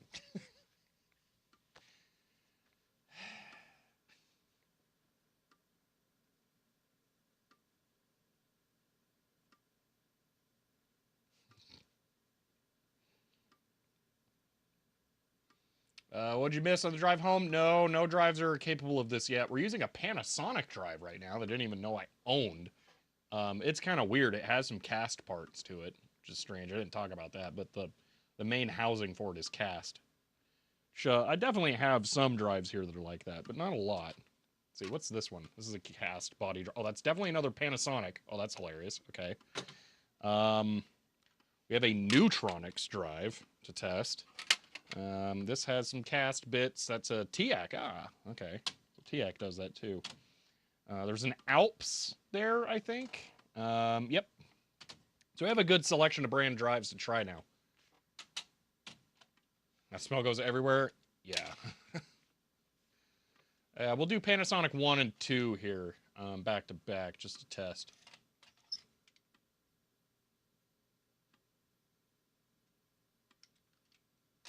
Do I have an NEC? That's a good question. Let's see, that's a Samsung? Really? Wow. Neutronics, Sony, TIAC, TIAC, Alps, Mitsumi, and Sony. So no NECs in this stack. I have 4 Samsung new in the box. Wow. My new Windows 98 PC has a formerly new in the box 3.5 inch, but it's a TIAC. So, all right, did it roast it? Let's find out. Nope, that looks perfect. Okay, I'm game to put the Macopoly disc in there. Mac Play Monopoly. Maybe I should try to see if one of your drives. That'd be handy, actually. Yeah, if you want to give that a shot. All right, Mac. Hold on, Mac Monopoly, Panasonic 1. Okay. Wait, why are these all green? Oh, because the red's just really dark.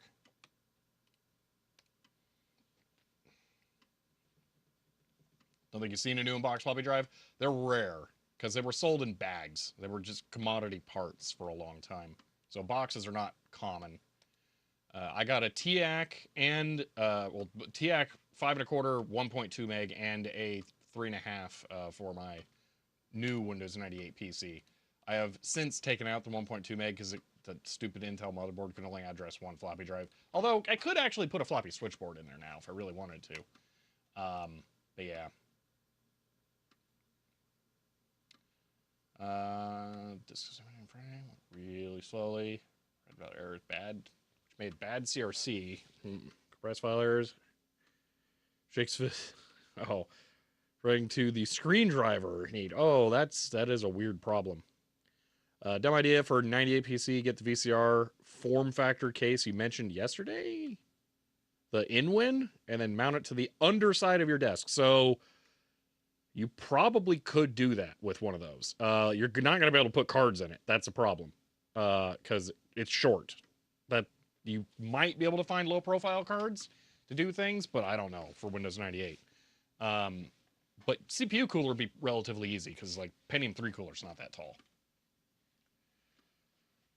Do some housekeeping. The workshop looks more organized.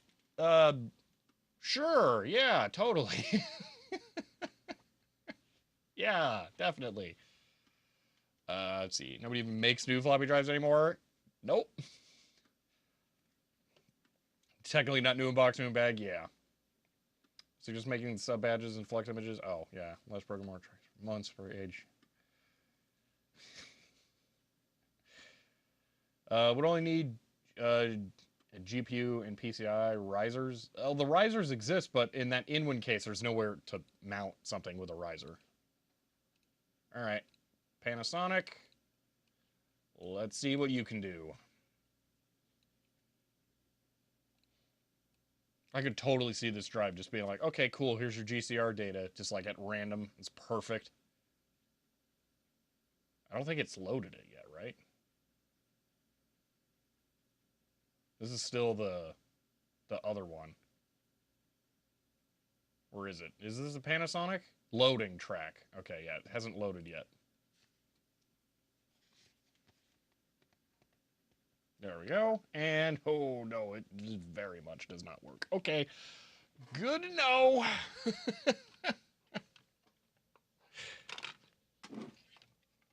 All right, next. We have the other Panasonic drive. I think they're identical though, so there's probably not a lot of reason to try it. Yeah. No, I'm not going to bother with that. Okay, so the Panasonic's out. Samsung time. Okay.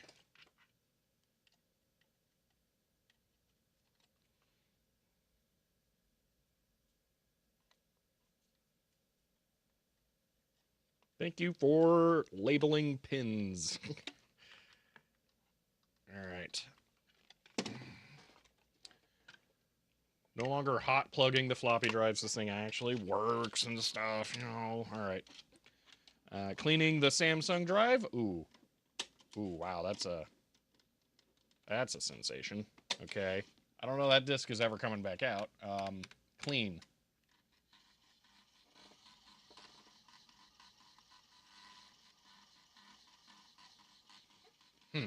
Those are sounds.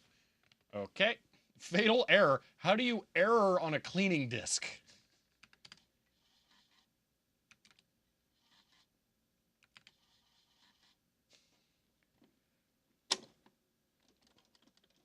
Hey, I would like my cleaning disk back, please.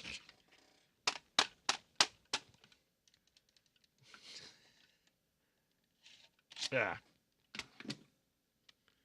It could be because the cleaning disk doesn't really stay closed. It could be that it opened and it didn't like it.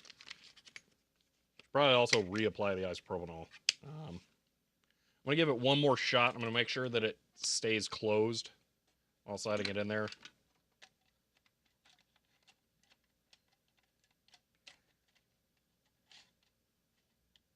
Nah, it just kind of sucks. This drive's not good. Nah, we're bailing on this thing. Nope. It's a dead drive. Rip. Okay.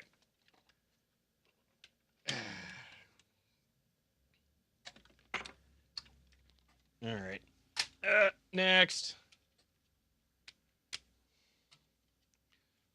Okay, this is Neutronics. So another unusual drive brand, has a good chance to work.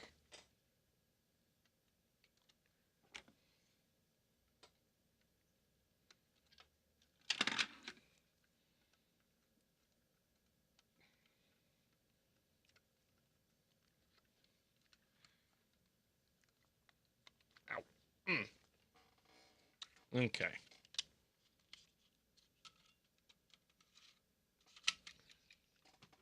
Just like to point out the first thing I'm doing with every single one of these drives is running a cleaning disk through it. So I am doing a reasonable first test here.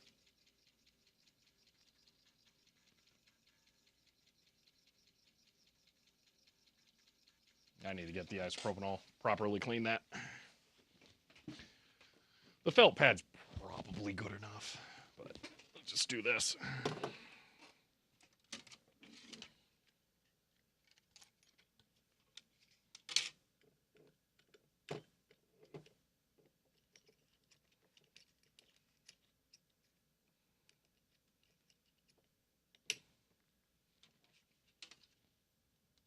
Apple GCR discs are paint to image. It's kind of looking that way.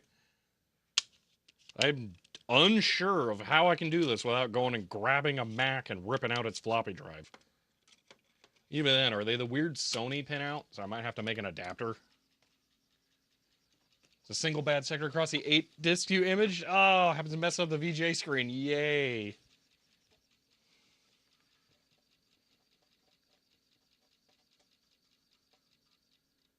All right.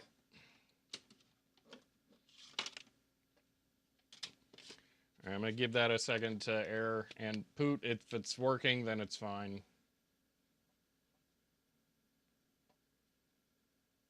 All right. It's probably enough time. Okay. Mac disk, Macopoly. This is Neutronics, so Neutronics. I'm gonna say one, but I don't think I own any other ones.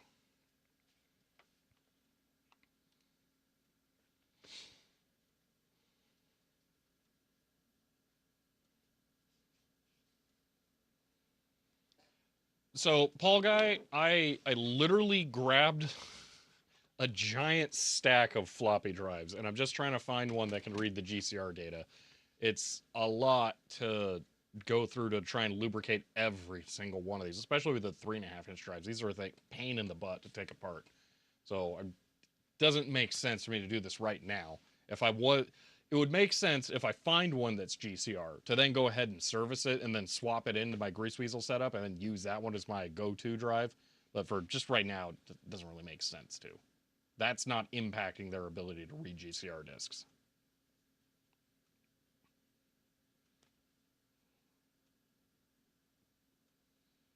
And yes, I know you meant check the mic battery. It's probably blinking fast. That's the only thing I can tell you.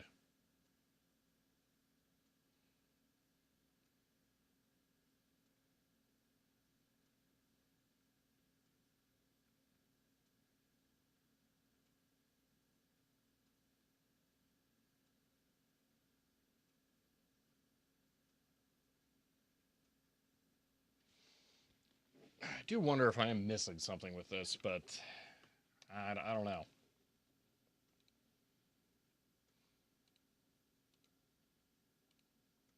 This is an interesting problem. Mac 400K disk.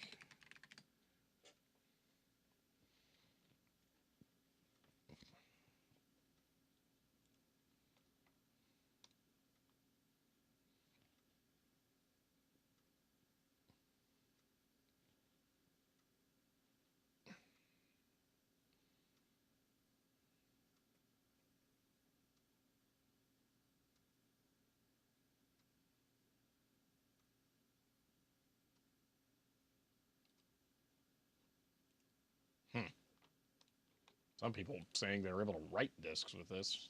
Kind of odd. All right. Neutronics read. It's not a good sign. Gonna grab the GreaseWeasel, try again. All right, that's the best looking drive so far, though, I think. At least on side 0. Side 1's a little... Let's see. At least you can say the middle track red stuff did... Say the same middle track red stuff did? Oh, all right. What else we got? We got a Sony. That's a TAC. How about I'm going to skip to the Alps because I have a feeling it's a TAC in there. Or is it a Sony? Let me look at the front of the Sony. Well, actually, that might be an Alps in there.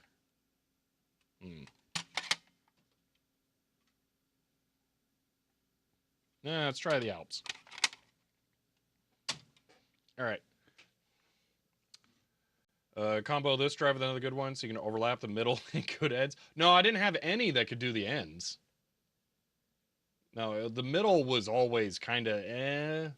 This one's the least eh, but it's not good.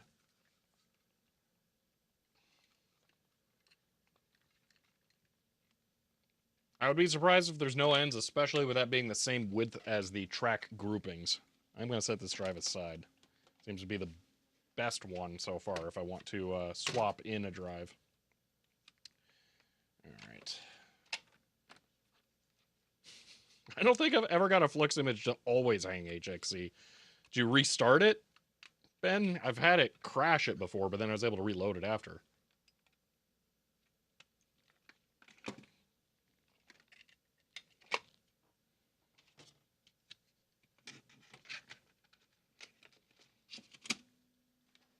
All right. Clean. More clicking. I'm sure it's fine. Actually, it's not grabbing onto the... Come on.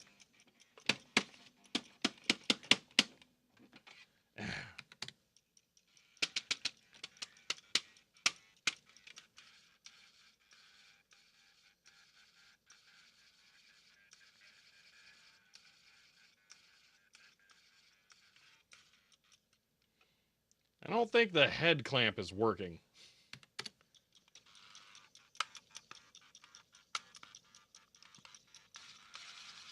If I squish the drive, then it actually holds the felt. Oh, gosh. Well, that's clean enough. So image the Mac disk. I'm not going to squish it. If it spins around, then we're moving along. Okay, this is Alps 1.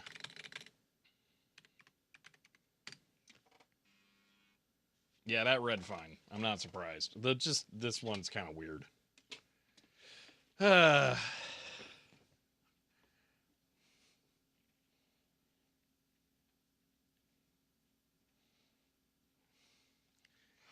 For me, I swear the Flux track imaging never actually has a progress bar, Ben. So I'm just kind of used to the progress bar not doing anything ever.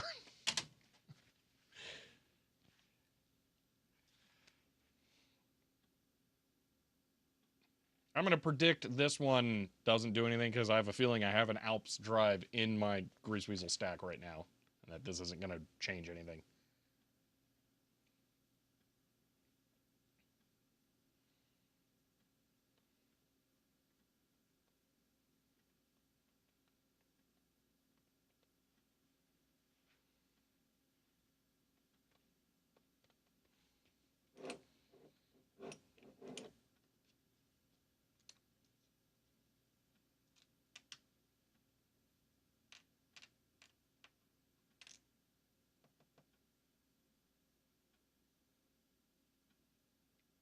Ooh, that sounds like a fun disc, Ben.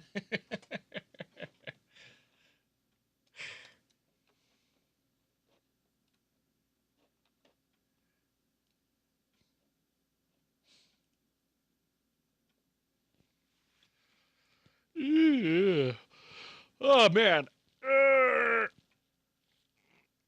This been a weirdly long project. I wasn't expecting to get so hung up on the Mac floppies.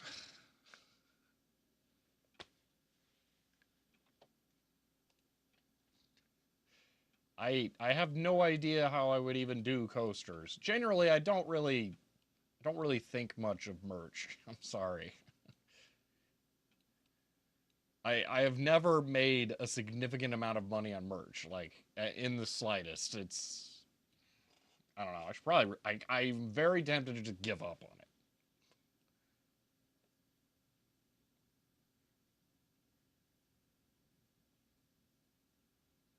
Mac does not equal PC.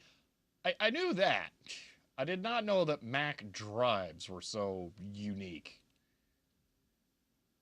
That actually looks pretty similar to the Neutronics, though. Watch, this disc is bad.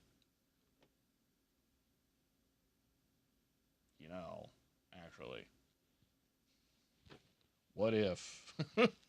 what if I imaged one of the other discs in here?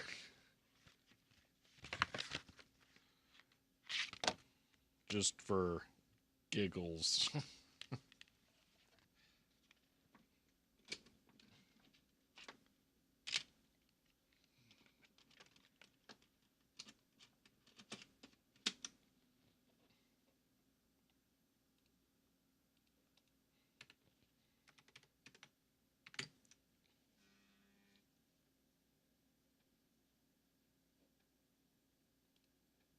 So that's the Alps. I think that might even be better than the Neutronics was.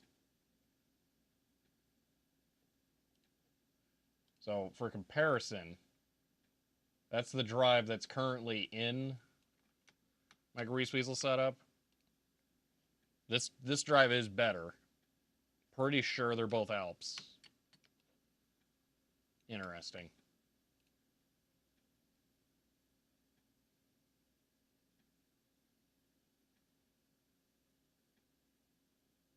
Hmm.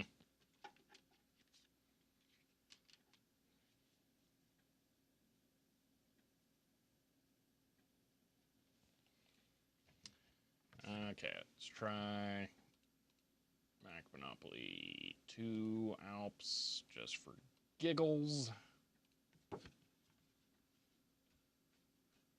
Okay, so it's not that disc. They're all like this. They're all the same way. Alright, I'm going to let that finish. It's halfway done. Alright, what's the next drive? I don't think the Sony, probably not the TX, although I think we technically haven't tried a TX, so maybe we'll do TX. Then I have another Mitsumi and another Sony. I'm going to put the Sonys together since they're both likely to not really help here. They are different models at least, though. Put the Mitsumi there. Alright, we'll burn through. I don't think we're gonna get through any of these because we got 4 minutes. I got a feeling here we're just not gonna find a drive capable of doing this today. So try one more, I guess.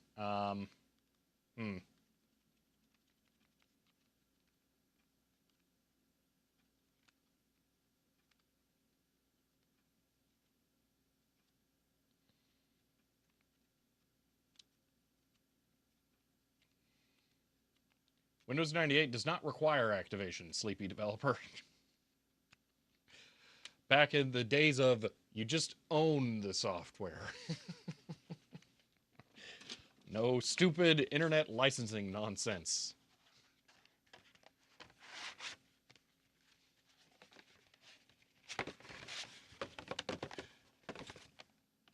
I have never activated Windows 98 in my life.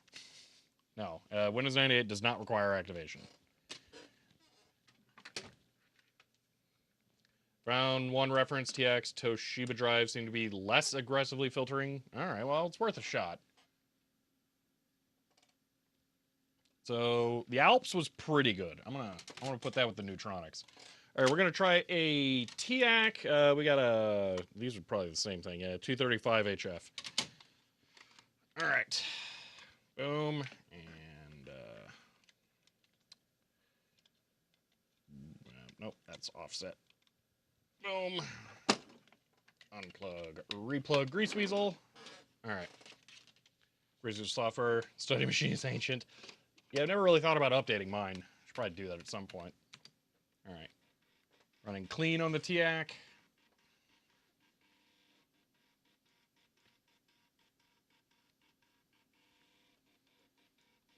Paul guy.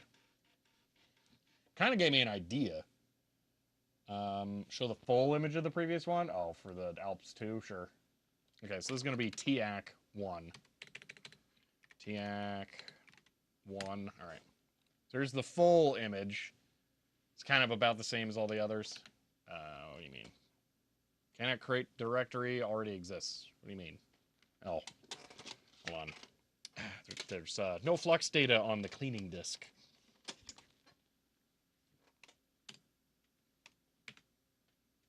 What do you mean TIAC 1 already exists? Fine, TIAC 2? Okay.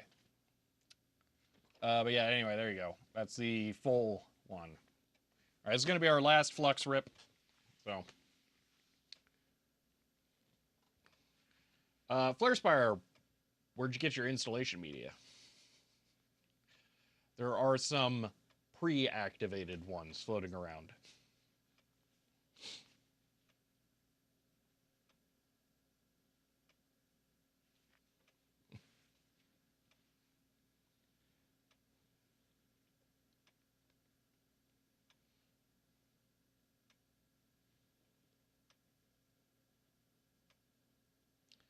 Flux engine, Ben. Try that. It's a backup for old install disk. You image yourself. Ah, interesting, then. Huh. Funny Windows 6 Gamer Edition. Yeah.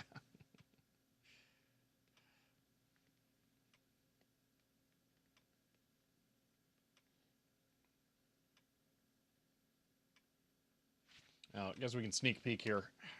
Know if we're wasting our time or not. I predict we are.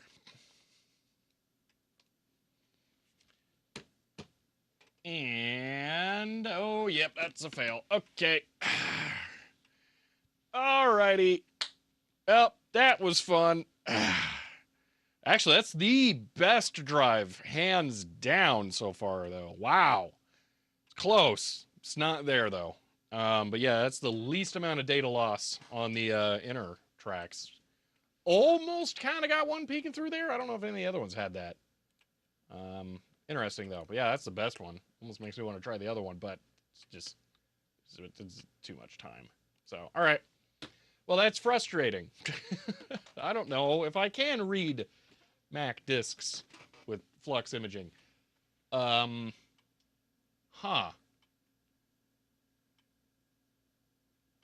Flux count per track drops off massively in your first test read. Don't hold out hope. Could have sworn to image this disk before. Huh. Could you have found someone else's disk image and then used that? All right, here's going to be the full flux map. Yeah, that's easily the best drive. Without a doubt, that's the best one so far. It's still not good enough, though.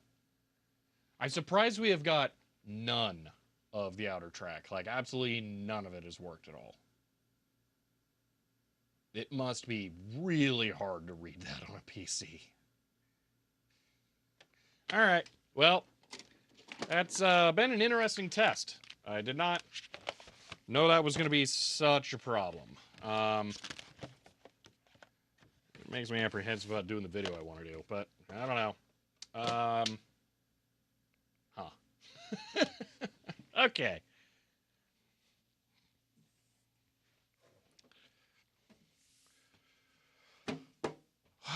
Well then, we made some good progress today. We got this thing pretty much locked in. We can make floppies for this any way we want now. As long as we get actual binary files for CPM, we're golden. So that's the best position to be in for that thing. I'm really excited about that. So Kpro 4, now completely usable, doors open. It's just, it's still a 4 instead of a 2. That's the only problem. It's not the worst problem, but kind of a little disappointing. So yeah, But on on the topic of trying to image the other weird floppies, running into some problems when it comes to the Mac one, so not sure how I'm going to handle that. I'll see if I can find some general info about this on the internet, but yeah, it's going to be a little trickier than I anticipated, it seems. Kind of the idea of the video that I want to make is taking the concept of what you know about floppy disk and just throwing it out the window and coming at it from the direction of flux imaging first and then digitizing that. But that's apparently not possible with weird format stuff. So yeah, that's going to be an issue. I don't like that I'll have to say you can do this, but only for these. So, but how much stuff is really GCR encoded? And what that's GCR encoded doesn't already have like special proprietary things for it. Like the XA cables we were talking about for the 1541s, that solves Commodore 64 stuff. The Mac has the applesauce. I think that solves that, doesn't it? You can basically plug that into the external floppy adapter on your Mac and then have that read disk images. You can basically copy the disk through it, I think. Not 100% sure how that works. I don't have an applesauce because I don't really care that much about Macs, but I should probably look into that at some point. So, yeah, with 3-mode driving speed up disk halfway during imaging, maybe that will help. A 3-mode drive. Interesting. GreaseWeasel can toggle 3-mode setting with commands so you can inject that in between imaging. Oh!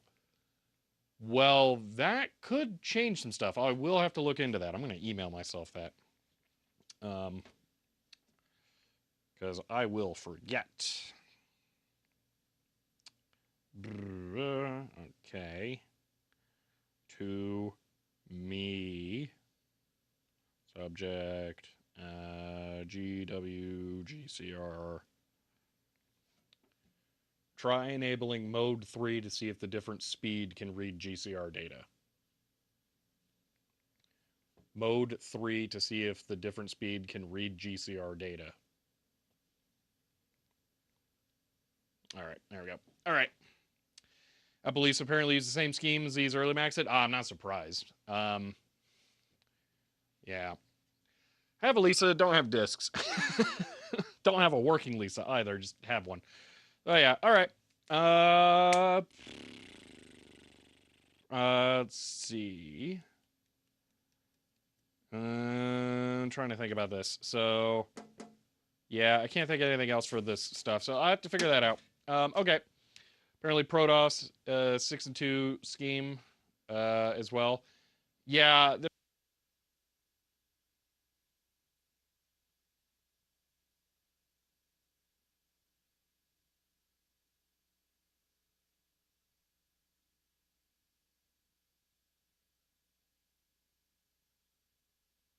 I managed to outlast the mic. Haha. Okay, so we're gonna call that.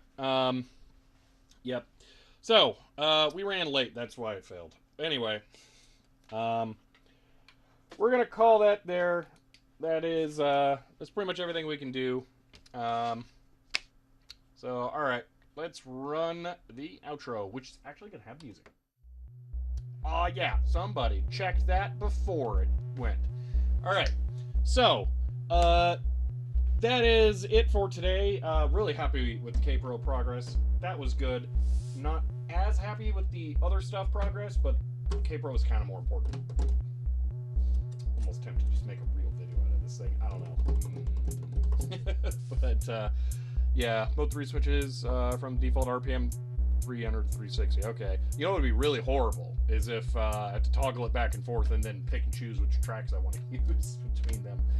Oh man, it could totally be fast. Well, I have that TAC connected. I should probably try that before I go home. Fine. Potentially means a 3.5-inch drive out of a 2C plus. Hold on. What now? What's a 2C plus? There's a 2C plus? What about just a regular 2C?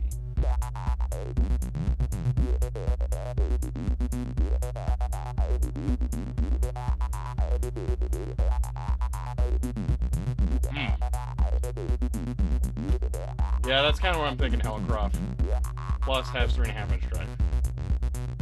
Okay, interesting. Well, the last revision featured 3.5-inch drive. Okay. Huh. Okay. Alright, well, that's it. Thank you all for being here. If you enjoyed this stream, you may want to follow to be notified when I go live again next. If you want to help support the channel, find me on Patreon or get a shirt. You can be like one of the 10 people who have. It's not that bad. It's just... Anyway, there's another thing that I have to say. I don't remember what it is now. My brain's fried. Okay. Bye.